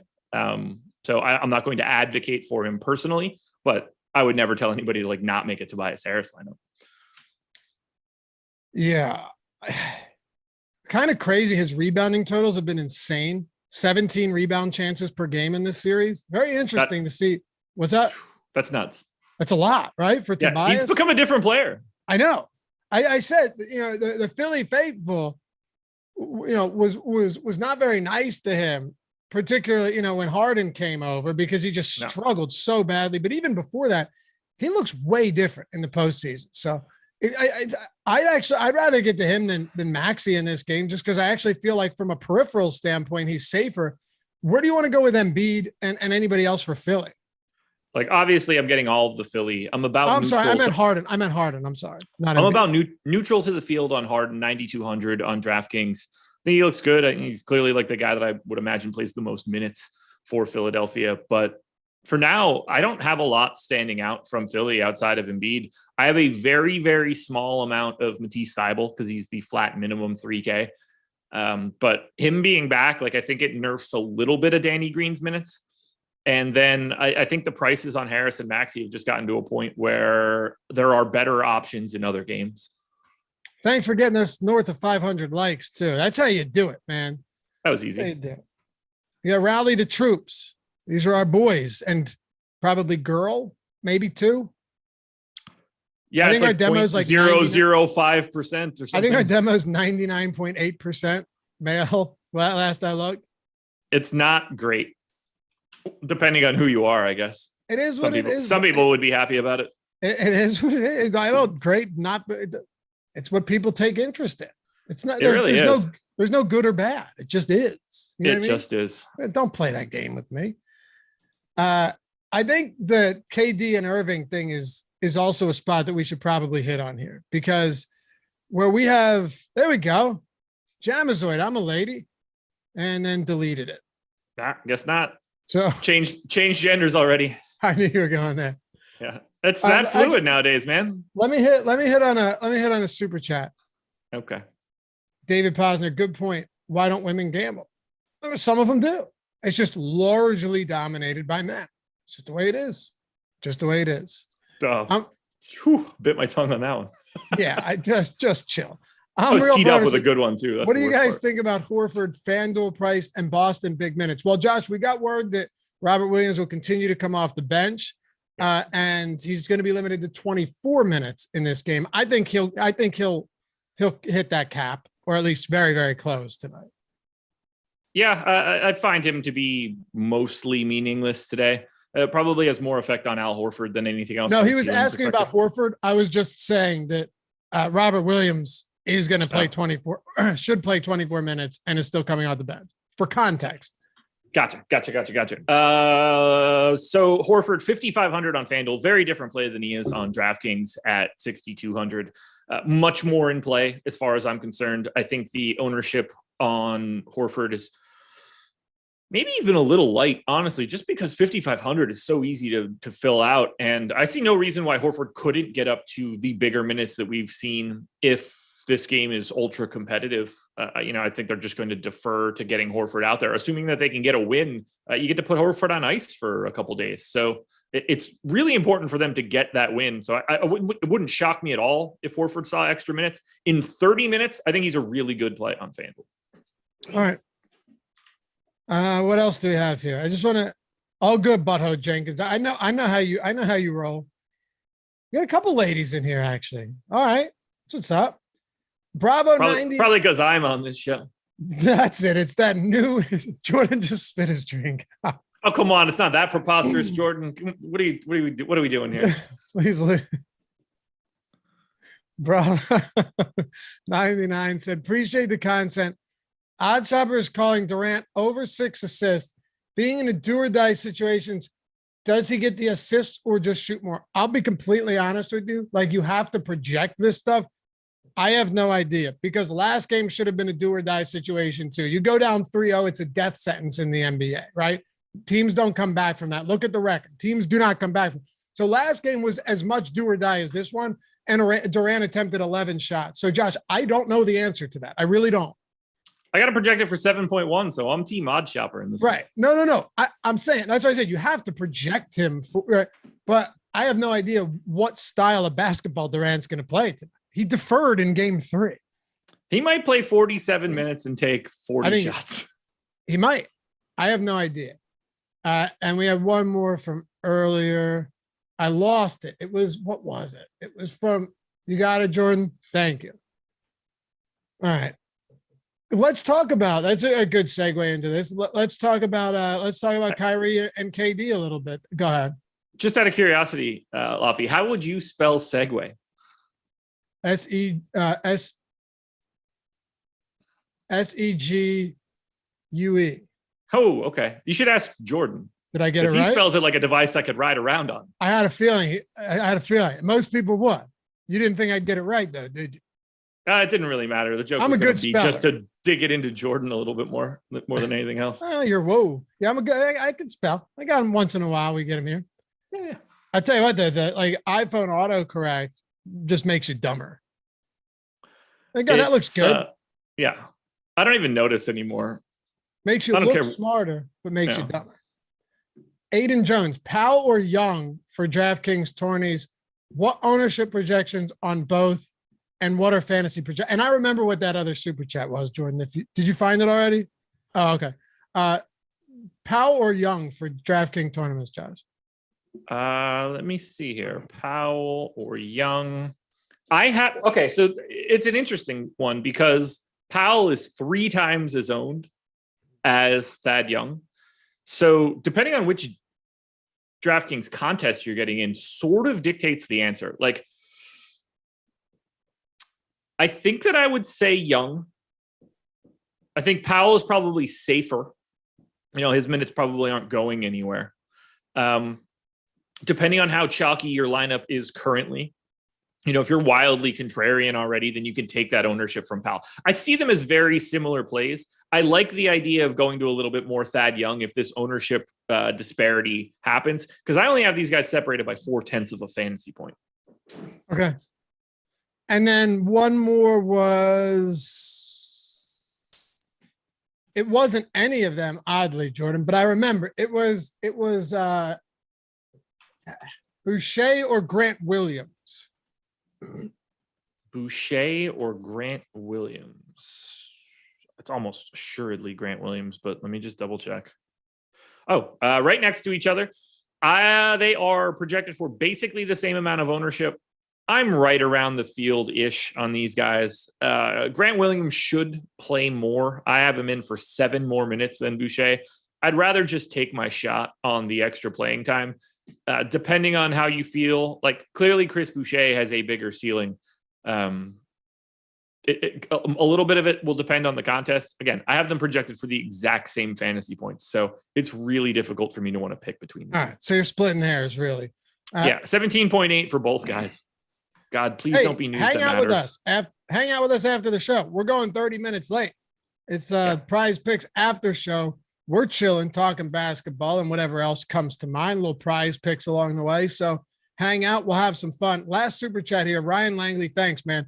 Guys, thanks for all the great info. Random question. Has the Awesemo crew ever met in person? I think the boss man should throw a rager in Chicago with live shows. I'd pay entry to an Awesemo party. Jordan and I were just talking about getting renting like an Airbnb, like, sleeps 20 or something. But I've hung out with Ben a bunch of times. I met Alex at the FSGA. Josh and I have never met. I met Adam. I've never met a single person that works. That's for this crazy. I have been in the same place as DeColt. We have been in the same room together. Just never prior to him working here. So like it wasn't. I assume we said something to each other. I was wrecked, so I don't remember anything. And Jorge Jacome. Jacome? I'm not sure. You can let me know. DK 150 lineups. Then I want to talk about KD and Irving here. Who are your top 3 players that you will be that you will have all over the place, and who you suggest to be in more than half of your 150 lineups? So basically, Josh, who are the 3 highest exposed players? For me, that is Gary Trent, Joel Embiid, and toss up between Reggie Bullock and Mike Conley. Okay. Neither one of those final answers feel good. So Nurse is deciding between Achua, Birch, and Young for final starting spot. Of course. I love Nick Nurse. I hate him. So we'll just wait. It's an 8:00 game, unfortunately, but we'll be here till 7:30 hanging out with you guys. I likely won't make a single change based on it. Although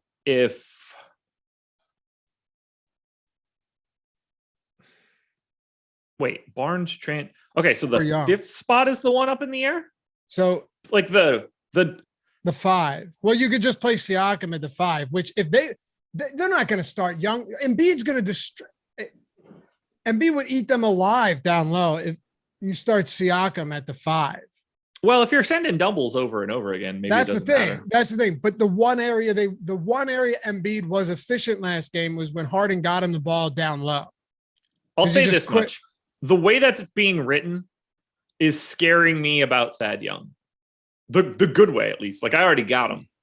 To me, Thad Young, like, because of the way that they're writing that, it feels Young's like it's going to minutes. somehow be less likely to be Achua.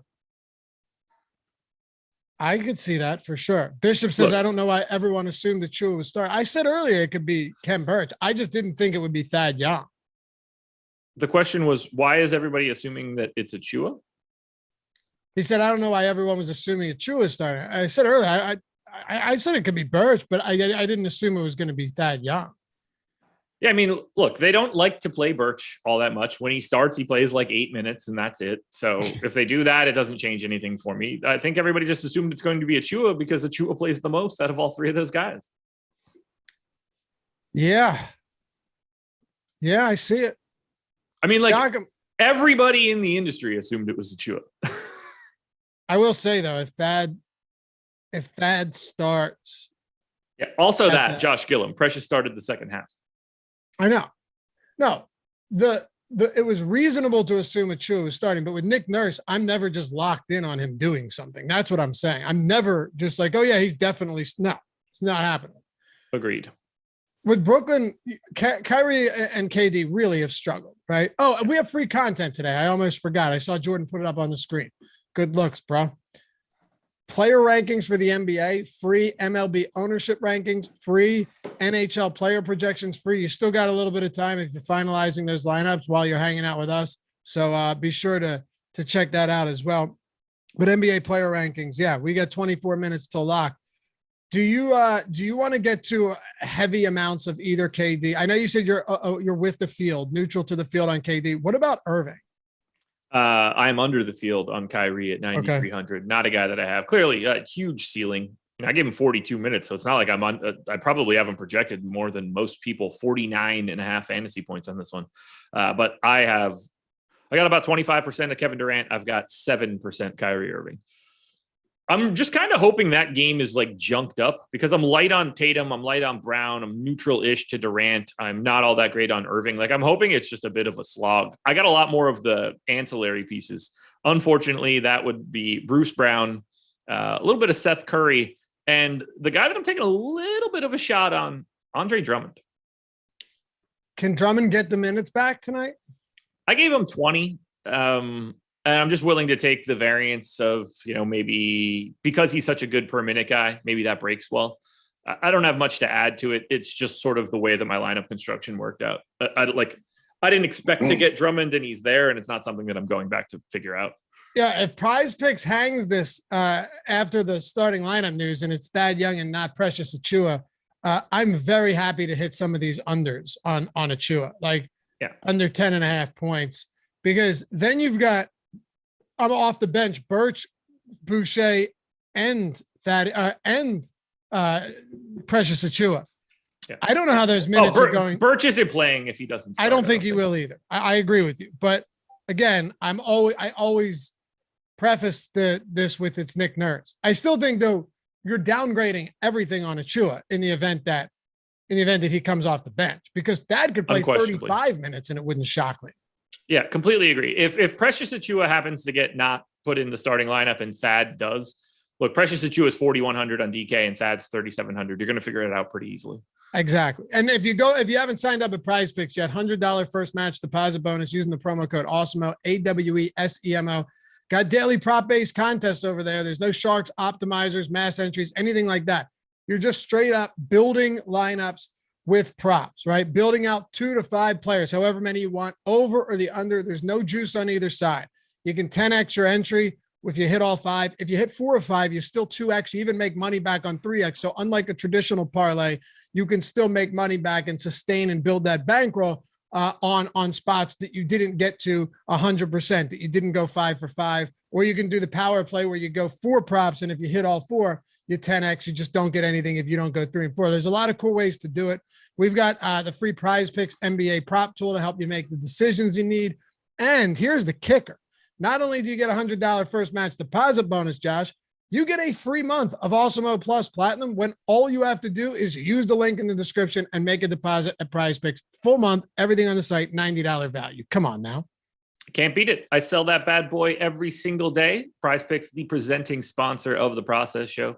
Every day that there's at least 3 NBA games, 6:30 a.m. Eastern time. So make sure you're watching it.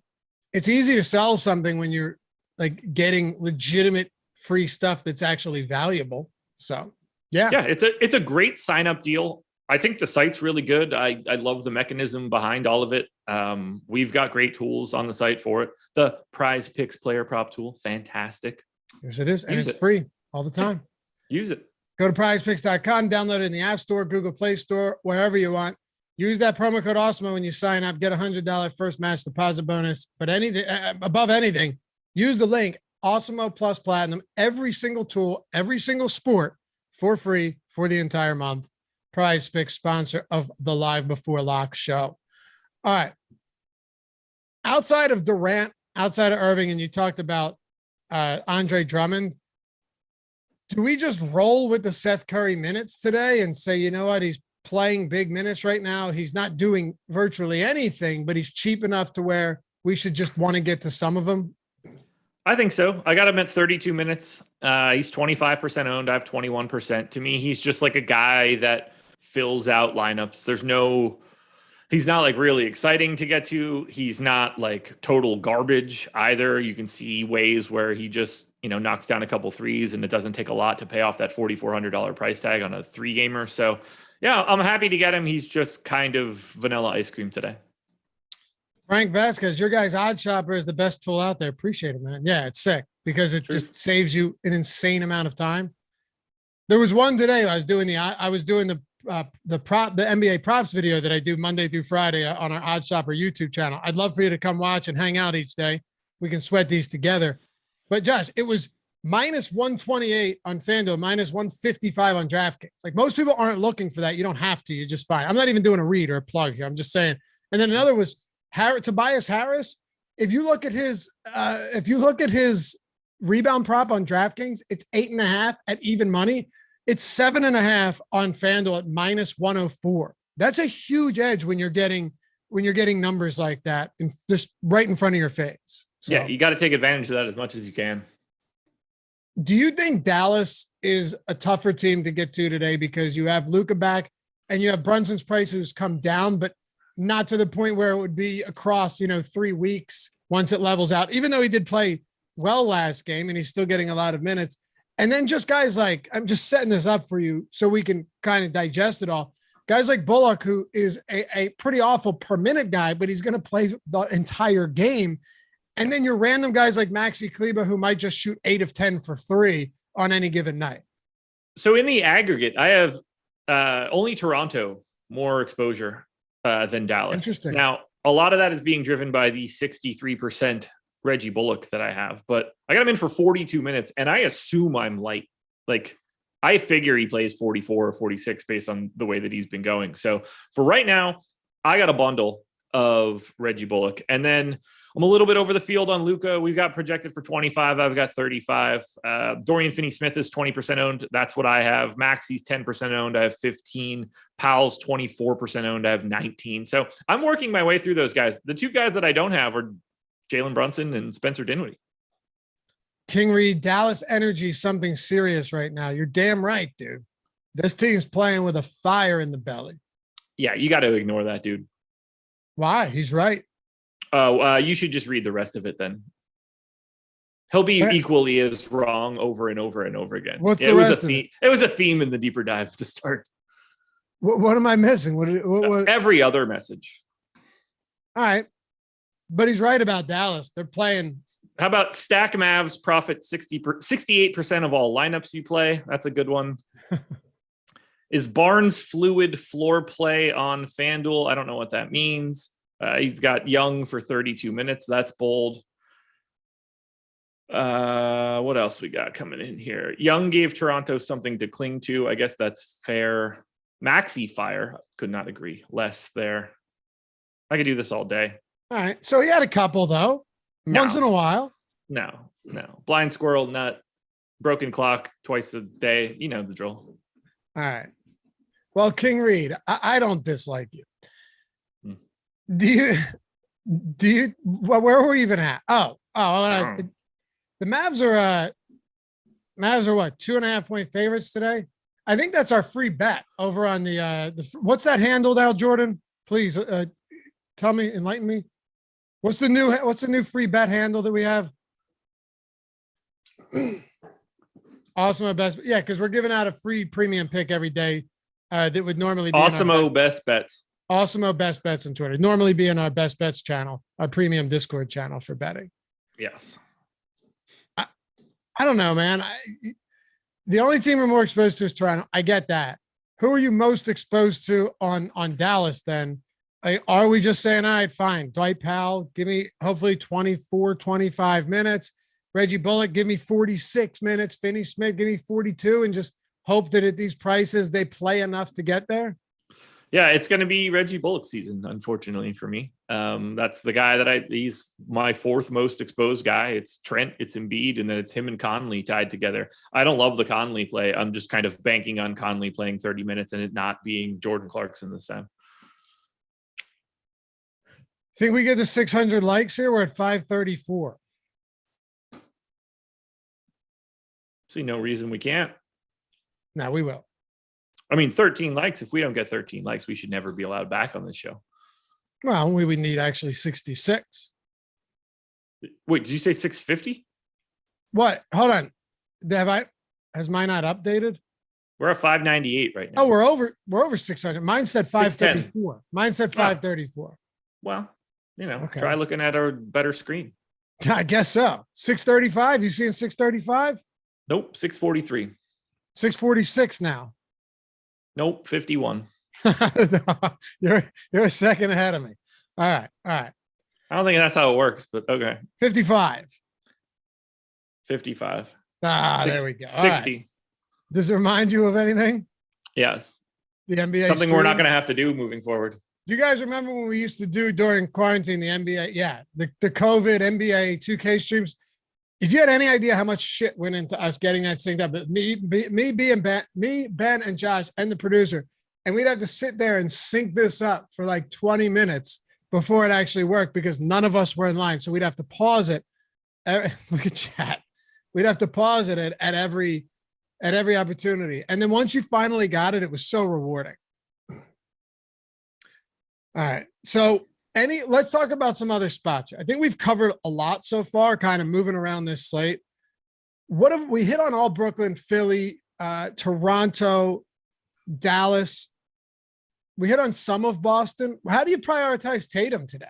Dude's playing monster minutes with big usage. Right now, I don't. It doesn't feel good. I mean, he's got 30-something% ownership. I'm at half the field right now. I gave him 41 minutes. I think that I'm being pretty realistic with it. He's getting pinched by the guys above him. Like, I've got Kevin Durant projected for 5 more fantasy points than Tatum. He's only $500 cheaper. I've got Embiid 10 fantasy points ahead of Jason Tatum.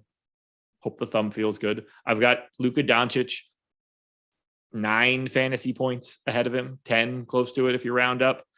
They're not the highest prices on DraftKings aren't high enough to separate Tatum enough. And I just can't, to me, it's just easier to get to Durant, Embiid, and Doncic. It's really all there is. He's like a half step behind those guys from a per minute rate. I don't love it though. Okay. Yeah. Manny said that it got us through some tough times this year. Yeah. It was cathartic for all of us. Like there were times, especially in the beginning, where we looked forward to that. Grant Williams, Robert Williams, Al Horford. And Robert Williams is 5,500. It is, I guess it's still going to be really difficult to get there because you don't even know that he's going to get to 24, but he's a +1 fantasy point per minute guy, 6% ownership.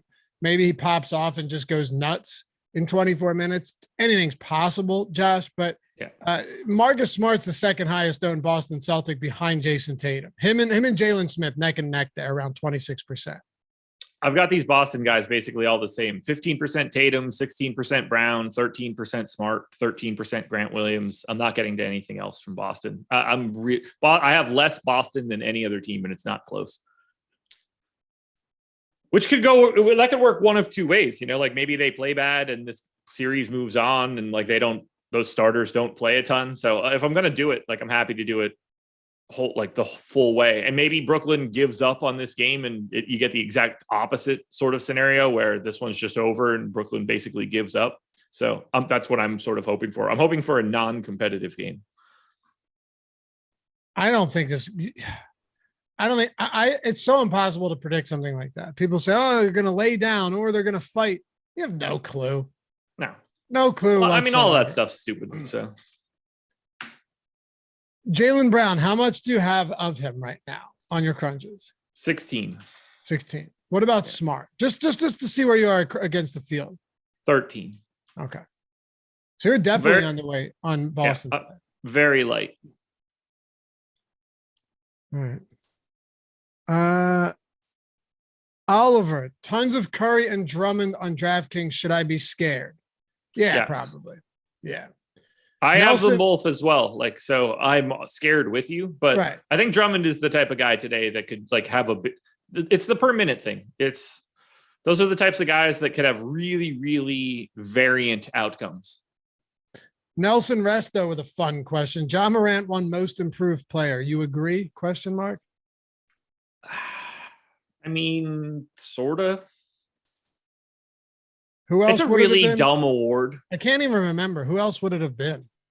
Like, I'd be fine if they gave it to Jared Allen. Like, I don't think that would be all that crazy. I think he was really good this year.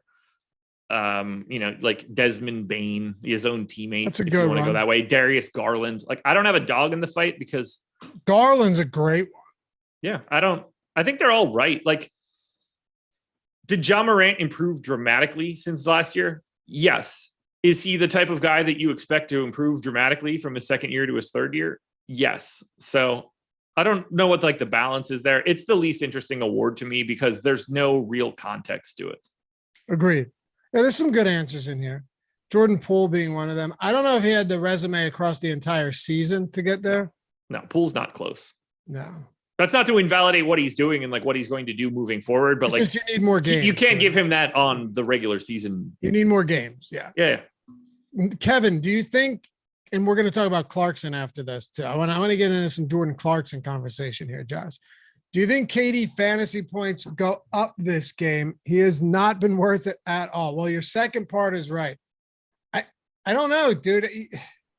It's hard to say with KD right now. It really is. I don't know what to expect from Kevin Durant, but I know that he's a generational talent that can still score 50 points in any given game. That's all I can say. Like KD can still go out there and rip off 50. It's just this playoff series, we haven't seen it. I mean, if the question is, do you think Kevin Durant's fantasy points go up this game? Anyone that tells you the answer is no, you should never listen to speak again. You should expect Kevin Durant's fantasy points to go up by like 20. Right. But it's like, what if you're asking a question like that, I'm taking it like, will they go up to where it's worth it? Because obviously you expect them to go up from last game, of course. Right. I got him projected for 56.2 fantasy points. That would be more than he scored last time. But yes, by I think it's a 99% likelihood that he goes over his previous numbers. Yeah. Will it be enough? Hard to say. Right. I hustle for it. What's up, man? With the super chat. How do you guys feel about Drummond on FanDuel? Well, weren't you talking about FanDuel? No, I'm playing on DK today. Okay. Let's see. Drummond 4,500 just center, 4,500 just center on DraftKings. Yeah, I mean, I think he looks a little bit better on DK, just from the way that the rest of the slate plays out. But I have no problem going to him. I think he's an interesting option just because of what his permanent rates are. He's the type of guy that you should be taking shots on in large field GPPs. Man, he said, Lavi, what about the most regressed player? Maybe Julius Randle had a rough year. I mean, if we're talking about guys that played, it's Julius Randle, and it's not close. Right? It's got to be. It's funny because was he the most improved player, or at least he was on pace to be last year? I don't remember if he got it, but he was definitely. I mean, he made an all-NBA team last year, so that's really all that matters. But yeah, he was. It was him last year. Yeah. Last year. He won it last year. I don't think you could go a different direction other than him. All right, we got. I mean, Russ, but like I think he sucked before that too. But like, if you go by public perception, Russ is probably. Russ took a. Yeah, that's a good one. 700 likes. Well, 699, but we'll get there. So appreciate you guys. That's how you do it, man. Thank you. Rally the troops. Two things: Mitchell Robinson and Jordan Clarkson. Clarkson's played 30 and 35 minutes over the last two games. They've absolutely needed his scoring spark off the bench. They certainly did last game. Come from behind win against the Dallas Mavericks to knot this series up at 2. It's been a very fun series. I've been saying that. 36 minutes last game. Sorry. I don't know what to make of Mike Conley's minutes. One game, it was foul trouble and it was just, whatever. Last game, it was Jordan Clarkson's playing 36 minutes, Mike, and you're going to have to chill because this dude's is getting buckets. And that to me is going to be tough to try and figure out. But Clarkson has the higher ceiling right now, I think. I mean, I think it's hard to say that because I think it's hard to say that he's going to play more than Mike Conley. That doesn't appear to be the prevailing wisdom across it. So it's hard for me to say that Clarkson has a higher ceiling. Am I nervous about it? A little bit, but like they're basically the same sort of per minute guy. I think that in the aggregate, we have to assume that Mike Conley is playing more than Jordan Clarkson. Just taking a gander across the industry, I can quickly say that an average of a few sites have Clarkson around 27 minutes. They have Conley at 32. So I think you kind of have to go to Conley first. It's a little scary because he can be played off. It's really a situational thing. If Jordan Clarkson's making his buckets, they're going to keep him out there and they're going to ride that hot. He's going to shoot. He's going to get picked at on defense aggressively anytime he's out there. And he's just as likely to play himself off defensively as he is to play himself on offensively. But Conley's going to get the benefit of the doubt. And I like the fact that Conley gets that middle run. So he'll play with the second unit at the end of the first quarter, beginning of the second. Same scenario for the end of the third, beginning of the fourth. So you just need Conley to get back out there. If Clarkson's not having a great game, it's basically guaranteed that Conley comes back out and plays north of 30. And Conley can play like 34 or 35 today too. It's just right now we have Conley projected to be the second highest owned player on the slate at 33%. And we have Jordan Clarkson at 21%. Now our boom bust tool has Conley basically as a neutral with a neutral leverage score, but 33% on Mike Conley. I know he's cheap, but dude played 24 minutes last game. He's also $700 more expensive than Clarkson and 13% higher owned right now. So I am neutral to the field on Clarkson, so I don't feel too bad about the amount that I have. It is, I've touched on it a couple of times. It is Conley as the guy that I'm getting to more than anything else as of right now. And I'm happy with it just because where I have him at 32 minutes, I think there's still upside in his minutes. Would I feel a little bit better if I went to 31? Maybe, but I don't want to go too much higher on Clarkson. We got to remember, like game 4 aside, like the playoffs are not made for Jordan Clarkson. He is the guy that will like potentially win you one game in a series because the stuff that he does ends up being very useful. But his skill set is like the exact opposite of, generally speaking, what you want in the playoffs. Sure. We're talking about a incredibly, or maybe not incredibly, but below average efficiency volume shooter. That's going to fail, and terrible defender. That's going to fail way more than it succeeds. But when it succeeds, it's probably a print fest. That's what it comes down to. Yeah. You just have really zero idea. I will say people ask about groups all the time. There's no way I want to play Conley and Clarkson together tonight, even though they're both inexpensive. I don't. Well, look, okay, dude, look at okay. Clarkson he did play 30 minutes in game 3, but other than that, 20 and 23 minutes, then 30 and 36. Understandably, their minutes overlapped a little bit last game, a little bit, and they played a little bit together. But Clarkson also clearly took away considerable playing time from Mike Conley. I think there's a lot of risk of that happening again. Yeah, I mean, look, I don't want to have a ton of it. And like, I'm certainly not bringing Donovan Mitchell along for the ride if I already have those two guys. But for the most part, any two-man combination, I'm never going to stop. Yeah, I guess it's just like the chance. It's a 3-game slate. Like I know, but getting ceiling games from both of those guys on the same night seems. You're not getting a ceiling game from all 8 guys. No. I know, but you can try to avoid. If this were like an 8-game slate and like we had to do the exact same shit, like it was the playoffs, I could get behind it because there's just too many options.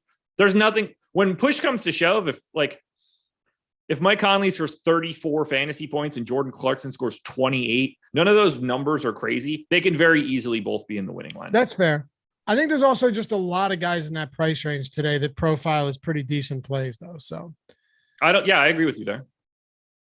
All right. Well, hey, it's 7:00. Don't go anywhere. We're hanging out, man. Let's go ahead and have some fun here for the next 30 minutes. Appreciate all of you who are hanging with us. All of you who are sticking around, who have hit that thumbs up already. 718. Man, just big things today. Big things. You got a game about to tip off right now. Steve Case with a super chat. Would Josh be willing to sell the spreadsheet he uses on the Morning Process show? Also hit the thumbs up. Well, it's a two-part answer. Yeah, I would be willing to. I'll say this. The price that I'm going to charge is not going to be one that you're going to want to pay. And the moment you get it, it is mostly going to be useless because it won't have access to any of the data that gets fed into it. But yeah, if you want it as a framework, you could have it because I don't care at all. Yeah. It's multiple figures. 3 best value plays. Young looks good with VanVleet out. Yeah, Young, especially if he starts, very good value play. I know we're past it, but it could be a Chua that ends up being, the best value play. And then it guess depends on what you would classify as a value play, Josh. Like if you're talking about the 4K range, there's a lot of decent 4K guys as well. Like Reggie Bullock. Value plays. For me, it's if Bullock doesn't count and we got to go lower than that, then it's Achua, Royce O'Neal, Thad Young. Okay. First 3K guy that I get to is Thad. I got ownership for game 1 if you're interested. Let's hear it. Or when I say like the first game, I know what you mean. Highest owned guy in the opener is Bruce Brown, 34%. Jason Tatum, 34%, but slightly below. Seth Curry, 33. Smart, 24. Durant, 23. Jaylen Brown, 18. Nick Claxton, 17. Grant Williams, 13. Kyrie, 12. Drummond, 11. Anyone playing Blake? Yeah, 2%. 2% on Blake? I figured people would get to a little bit of Blake today. Yeah. Seems ill-advised, but who knows? Sometimes when you're backed up and you're in dire straits, Josh, you need someone to lead you. And I don't think it's going to be Blake Griffin, but no. I mean, yesterday got a heck of a game from Bones Highland in the 20 minutes he played, right? Nice little nothing crazy, of course, but nice little effort from Bones. So sometimes you get surprised. Don't think it'll be with Blake tonight, but we'll see. Anyway, I was perusing over on Prize Picks. Use the link in the description. Free month of Awesemo plus Platinum. Use the promo code Awesemo. Get $100 first match deposit bonus. And what stood out to me was I love to look, like if I go over to Odd Shopper or you use just the free Prize Picks tool and you see what other books have some of these lines at. Kevin Durant, his points prop was, and granted that game's underway. You could still hit this. And you can still hit it before we get started. That's why I like Prize Picks. Will give you up until actual tip off. What do you have Durant projected for in terms of points? 29.5. Yeah, here's a 26.5 prop. Lowest I've seen by far across every other book. Yeah, smash that over. There's a lot of spots to take advantage of. Like a lot. Luka Doncic, double. So you don't get any you don't get any plus money on those too. I don't know what a Luka double looks like elsewhere. But you remember how I was just hammering the shit out of touchdowns, rushing touchdowns last year on Prize Picks? We didn't do NFL stuff. I would hammer the shit out of these rushing touchdowns because it would be Derrick Henry rushing touchdown or Jonathan Taylor rushing touchdown, 0.5 over or under with no juice. Yeah, and that line would be like minus 320. Yeah. Yeah, like legitimately minus 250, minus 300. So always pay attention to those doubles and stuff like that, where it's just like a yes or no, because usually you can find some good opportunities, presumably in basketball as well. Yeah, Luka's at minus 130. So technically, that's a perfectly fine spot to hit on. Curious to see if you pull up anything decent over there too on Prize Picks.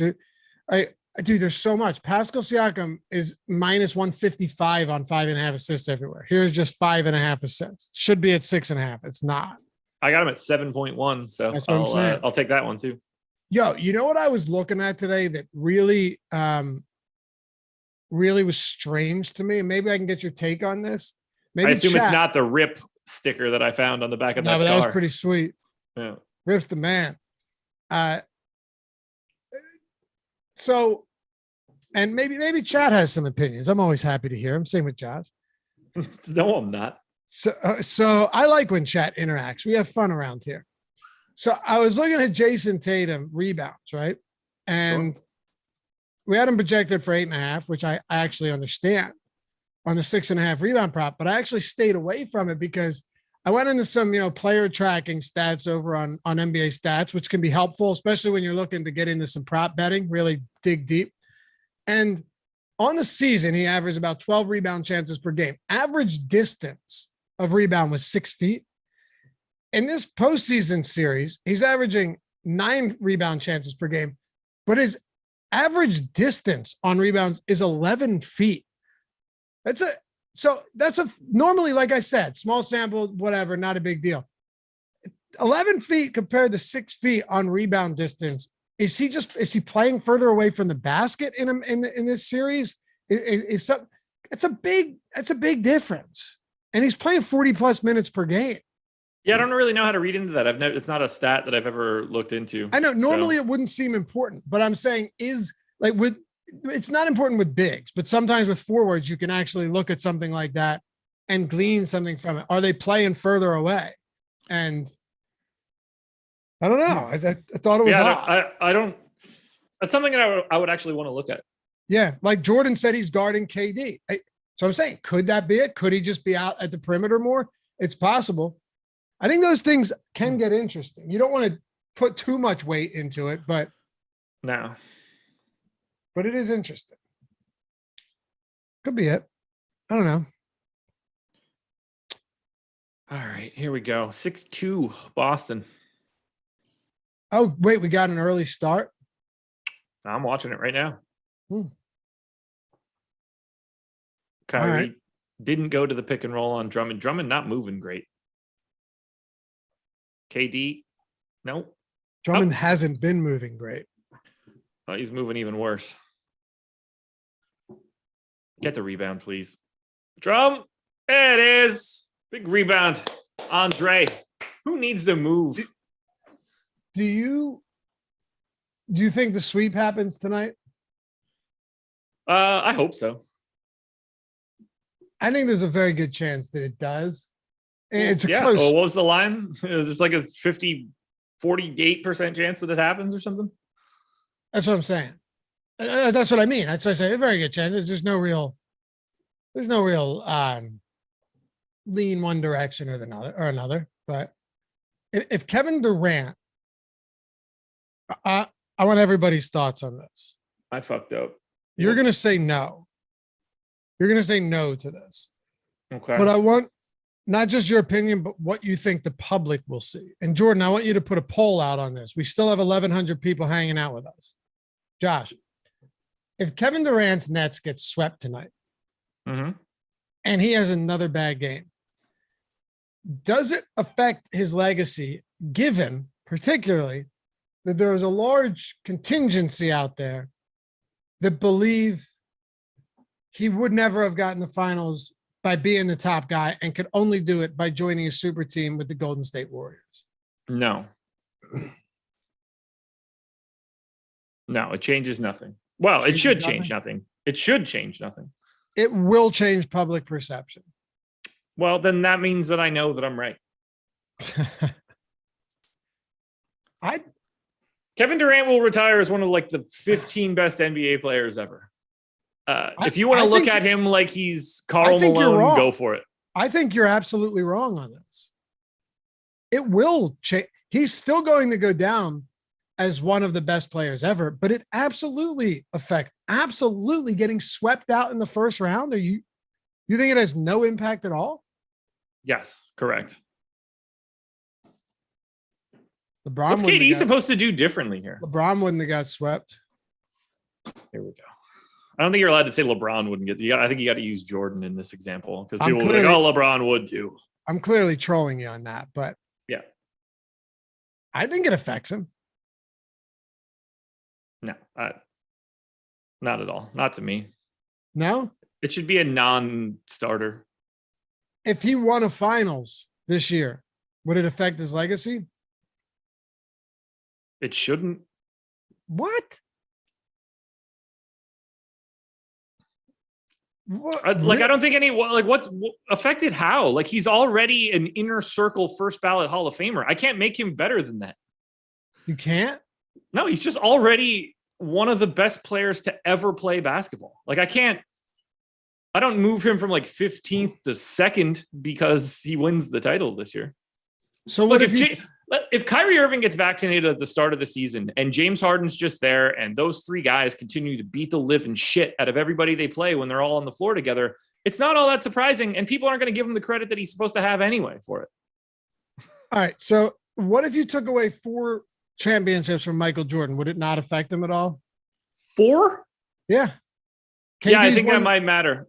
Why? KD's won 2, Jordan's won 6. What's it matter? 4 is a little. That's 400 games.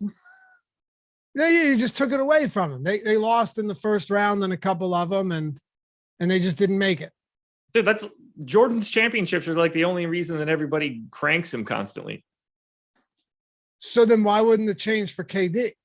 Because it doesn't matter already. He's like, how many are you trying to take away from him or give him? If it's 1, then nothing changes. But what I'm saying is the fact that KD would be doing this without the Curry, Clay, Dre team. I don't think that there's a person on the planet that thinks Kevin Durant can't win a championship. And if they are, those people are not qualified to talk about basketball. Butthole Jenkins says, if the Sixers don't win it all this year, Laffy, does it ruin Embiid's legacy? Well, first of all, I never said it ruins Kevin Durant's legacy. I said, would it change it? If Embiid never gets a championship, yeah, of course it affects. If Embiid keeps getting exited in the second round, you better believe that will be and should be, in my opinion, remembered. The NBA is not just a regular season sport. Yeah, it should absolutely make an impact on Embiid's legacy. Hands down. This is basically like the only time that Kevin Durant has played, let's just say, not elite ever. I'm just not going to, like, he's just always good. If you swapped him onto the Bucks right now, the Bucks are the favorites to win the NBA title. Yeah. From the East. Like, you can put him I don't care where he is. Wait, they have a team right now that's designed to have 3 max players playing. They don't have one of them. I don't expect them to win as frequently. But that's what everyone's saying. That's the point. That's for everybody, though. That's the same for everybody. I don't expect Phoenix to go on if Devin Booker is not there. Let's put every team needs all of their best players. That's the point of it all. But it's like, let's you don't win without him. With Giannis, Drew, and Middleton. Oh, no, yeah, in place of Giannis. Oh, in place of Giannis. Yeah, then the Milwaukee Bucks are the same spot they are right now. The favorites, it's co-favorites in the East. Nothing changes. He's not joining a super team in that scenario. What if you put him? I'm not adding him. Obviously, they're incredible. If I'm just like slotting him into the Bucks in the Bobby Portis role. That's what I thought you were saying. Like, what are you talking about? You were literally proving my point, right? Like, you were proving. Just put him on the NBA champions from last year. They're going to be good. No, I swap him out, and he's like, it doesn't. Nothing invalidates him. They don't like lose projection because he won titles with Golden State. Yeah, I hear you. Okay. It's insane. He's incredible. That makes more sense. I can understand that. What's he at right now? KD fantasy points? Points. I don't know. I'm watching some shitty Chris Paul commercial. Let me pull this up. I like live betting, man. Look, like, I don't know, Kuman, whoever the hell in chat is, I can't say the rest of it, and I don't care to. KD is a bus rider, not a bus driver. Look, we watched him play 48 minutes of a basketball game and almost dragged that team past the ultimate champions from last year. And the only thing that stopped him is because he's got like ridiculously large feet. Yeah, that series from KD was so insane. He put the whole damn team on his back with one guy. KD's got 7 points right now. He's got a points prop of 31.5. Still early, but that's what I was saying. Like Prize Picks had that hanging at 26.5, Josh. Again, very early, but normally any day of the week, any matchup, you're taking the over on KD points at 26.5. Oh my God. This is just Blake Griffin played 40 minutes in that game 7 last year. By the way, out of the rotation now for the Brooklyn Nets. KD played 53 minutes and dropped 48, 9, and 6. He told Redick he was so gassed that like he didn't know he was going to make it through overtime. And you could that last shot that he put up just was so short. He didn't have a lot on it. No, it was short for a reason. Yeah. Just so you know, you know I've said it, I'm a huge KD fan. Like 100%. I love Kevin Durant. Love him. I love his style of play. There are very few players I'd rather watch. But I just differ from you in that if they were to get swept out of here, and his effort was a very big contributing factor, I think it affects him because if he went deep into this playoff run, made another finals, I think it affects him too. I think it matters that Ben Simmons / James Harden isn't playing. We're taking out a full player out of the rotation. Listen, I hear you, but check this out. Here's what I'm saying. If KD were to do it with this team or that team last year, remember Harden was hobbled, right? Yeah. Harden was big time hobbled. KD played a lot of games on his own or without one of them. If KD were to take this team to a finals, you're damn right. People look back and go, yo, he drugged this team to a championship. Yeah. Does it look different if the Boston Celtics win the NBA title this year? Do people shut up about losing to the Celtics then? If you get swept. What if that's they're 51-31? What if they run through everybody and win the NBA title? Is a sweep next to the champs all that degrading? No, but beating them would have been special. They're missing 2 of their 5 starters right now. I don't think that we should be acting like we should expect anything else from this Brooklyn team. No, it's because KD, you expect him to at least put him on his back for a couple of games. No? Well, I think that's really hard when you're going against one of the most talented defenses in the history of basketball and you don't have good players around you. Bucks defense last year was pretty damn good. It was. And he did it last year. He did do it last year. The team was better. Mark Langford. Joe Harris played 47 minutes last year in Game 7 instead of 0. Joe Harris definitely makes a difference. Everyone thought Curry was going to fill that gap, and he has not been able to do it. Mark Langford asks, is 50% Curry too much on DraftKings? Seems it. What's up? I mean, it doesn't really matter now. It's 6 minutes into the first quarter. You're about to find out that it is. He's got 3 personal fouls already. So best of luck to you. Yeah. If he's got 3 personal fouls, 4 minutes, and he's got 3:49, your answer in hindsight would be yes. Definitely. It would definitely be an issue. Yep. I mean, cool. That rebound that Drummond got is the only thing of value so far. So that play didn't work. Dragic is pissed. Dragic is pissed off. And that kid's got the goofiest haircut I've ever seen. Which one? Bring him out in public like that. All right. So Boston right now on the road. Oh, I assume Dragic is about to get teed up. Up 16-12, minus 135. Boston minus 135, 16-12. Okay. So you're getting Nets at plus money here. It's still tough. I just have such a hard time reading this game. I really do. Because everything I thought about the Nets in this series, Josh, I've been proven wrong, at least in this series. I think we're learning on a daily basis that the Boston Celtics are a lot better than everybody thought they were. They're excellent. And that was one of, I think, my blind spots. But I also thought there'd be some competitive nature. You know what we're forgetting? No. And this is what I love about basketball and just about sports in general, is if the Nets won game one, which was on we'll call it a walk-off or just a game-winning as the buzzer expired layup by Jason Tatum. If the Nets won game one on the road in Boston, you know how much different this series could look right now? They would be down 2-1. It's completely different. They could knot this up at 2 games, go to game 5 with the series tied up. That loss was massive. And it's not like, if they won that game where they lost by 20. No, KD took a bad shot because the shot clock was expiring and Boston played great defense, brought it back down, and Jason Tatum got that layup.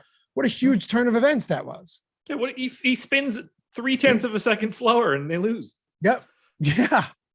If Kevin Durant's toe is an inch shorter, they beat the Bucks. Yep. Game of inches, baby.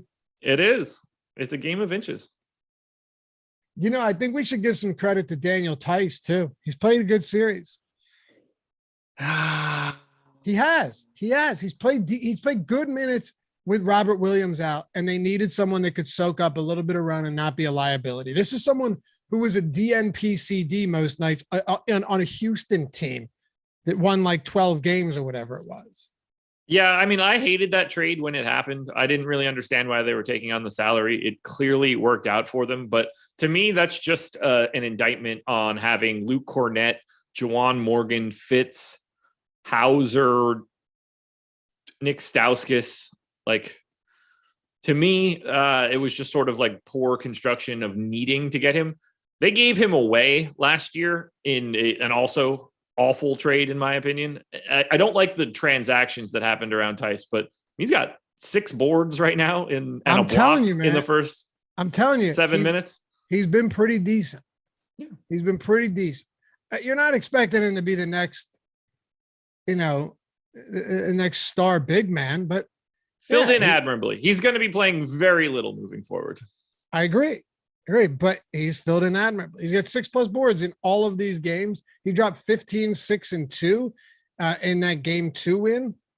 He's played all right, man, because you don't expect much from him.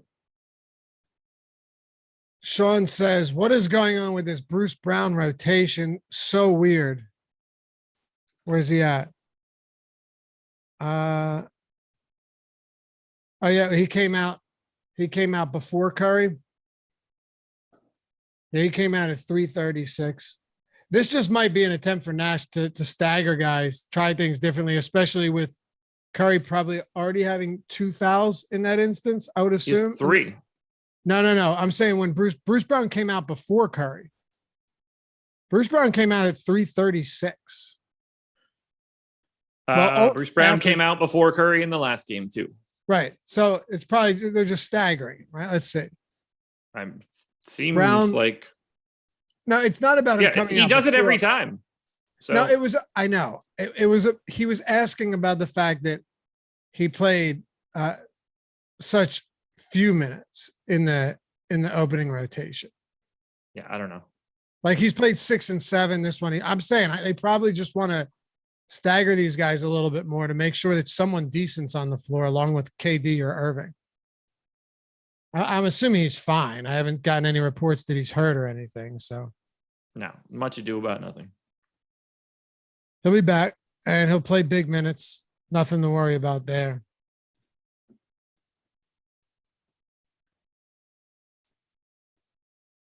Looking over some of these props right now for this 8 p.m. game. I did want to ask you where you're at on a guy like Donovan Mitchell today, just with the usage we've seen. I forgot he played. Really? I have 3%. 3% Donnie Mitchell. Yeah. Not he's my second biggest fade. All right. Oh, Prize Picks has stocks too. That's good stuff. They have free throws made. Where's Embiid at? 8.5. Harden's at 7.5. Let me see how many I have them at.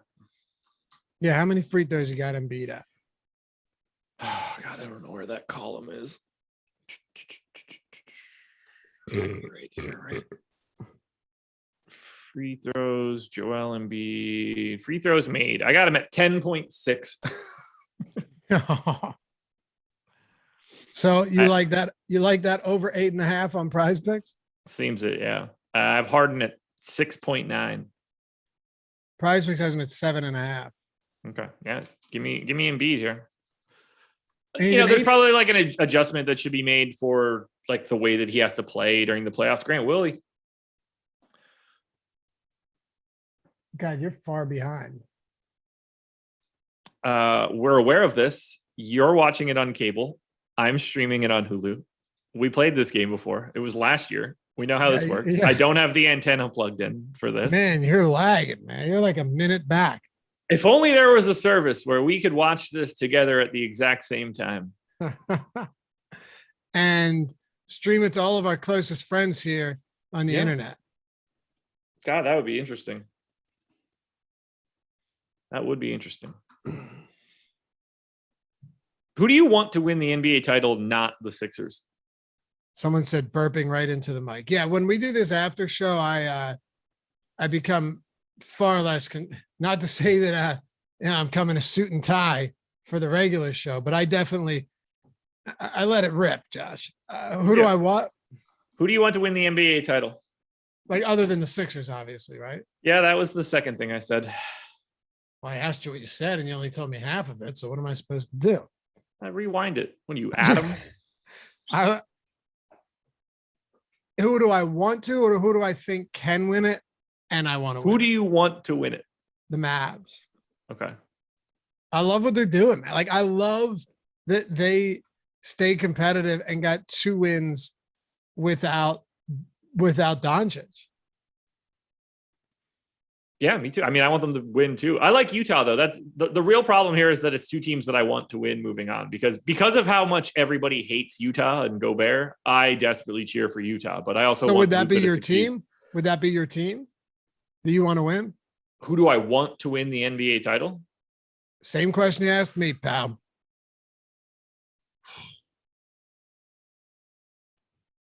I don't have a thought. Not Miami. You asked me this question and you don't have an answer? Well, no, I didn't prepare this. You didn't expect me to reciprocate? I wasn't thinking about it. Ryan Houston goes, bro, Laffy, did you kill Josh's dog or something? He doesn't seem happy with you. No, this is just the way we talk to each other. Yeah, standard issue show here. This is how 2 of the dudes communicate, you know? I'll be honest. A Milwaukee back-to-back would be really fun, just from like a legacy standpoint. It would really help Giannis's legacy to get a title here. It would. I mean, though. Dude, honestly, look. What's really funny is I don't have the same qualifier as you did. I think my answer is Philly. Wait, what? I think my answer is Philly. Really? Yeah, I want to be able to slide into Daryl Morey's DMs when they win the title and congratulate him and get that thank you on the way back. Okay. I got a follow from old D Moore as well. I know, it's fun. I think he follows many thousands of people though. No, he doesn't. Oh, he's not like a Jose Bautista.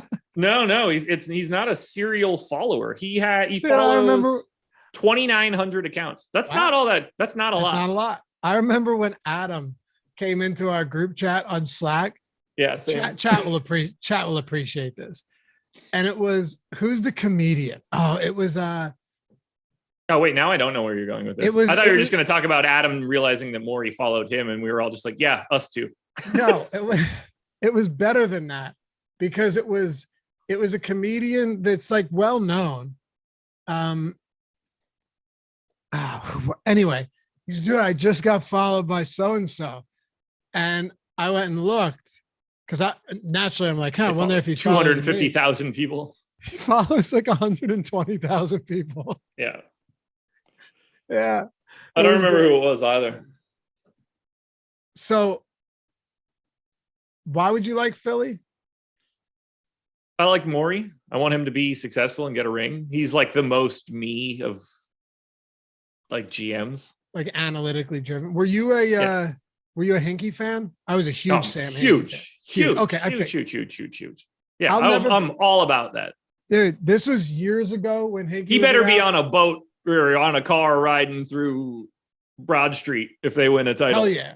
The house, the Hinkie built, baby. I was driving home from a hockey game late at night because sometimes we would play like 10 p.m. games. And I'm coming home and, Philly sports radio obviously goes like live programming through the night. So it's probably midnight. And these guys, a lot of them are old. They just have zero concept of anything. It's all the same talking points that they've been using since the 80s. They're nice guys, whatever. So I was like, I'm going to call in. This is before I was even doing any of this. It might have been when I started with like Fantasy Insiders or something, but there's a nobody, Josh. So I call in and they're talking about the whole process. And I'm like, I think it's a great idea. And I used my, my standard, do you want to be caught and stuck in NBA purgatory forever, getting into the playoffs at 41-41 and getting swept out in the first round? And he starts saying like how this is dumb. This is like Spencer Hawes and Thaddeus Young, right? They're terrible. And I'll never forget the guy calls up next and he's like, I want whatever drugs that guy's on because he's crazy. And I'm thinking, hey, these people don't, and I'm not saying I know everything. You're thinking, they're crazy drugs too. Yeah. And I'm just thinking to myself, like, my God, these people have no idea they would rather get into the play. They'd rather sneak into the playoffs and just never, ever be a good basketball team, never get a lottery pick instead of suffering for a few years and actually giving yourself a shot. This was before the lottery reform where you could get that first overall pick easily. Where tanking aggressively mattered. Yeah. You had a 25% chance at the first pick. Right. I want what that guy's on, but that's radio. None of these guys and if someone comes in with a less than generic take and actually has some insight, they just call you crazy. Yeah. Talk radio is the best sometimes. Sometimes it's great. It's so great. Wow. Get the hell out of here. So I didn't know what time it was. About that time. Time flies. This has been fun. Nick Claxton, a crisp 0 for 6 from the line. Yeah, that's not great. No, seems not ideal. Hey, shout out to our boy Jordan Klein producing the show. All you guys in chat hanging out with us. Still got 700 people here. Still got 700. I mean, what a time to be alive. We just got to get this up and running, man. Really watch some games with our people. We do indeed. Follow Josh at Josh Engleman. Me at Lafayette_D. Jordan, where are you? Jordan D. Klein, right? Jordan D. Klein. Shout out. Follow your What's the D Jordan. stand for? David. Dingus. David. Duke. Dingus. Not David Duke, but I just meant Duke. Well, big fan of the guy on the Nets. Right, of course. We'll see you guys soon. Have a great rest of the night. We'll catch you back here for the strategy show in the AM. Peace.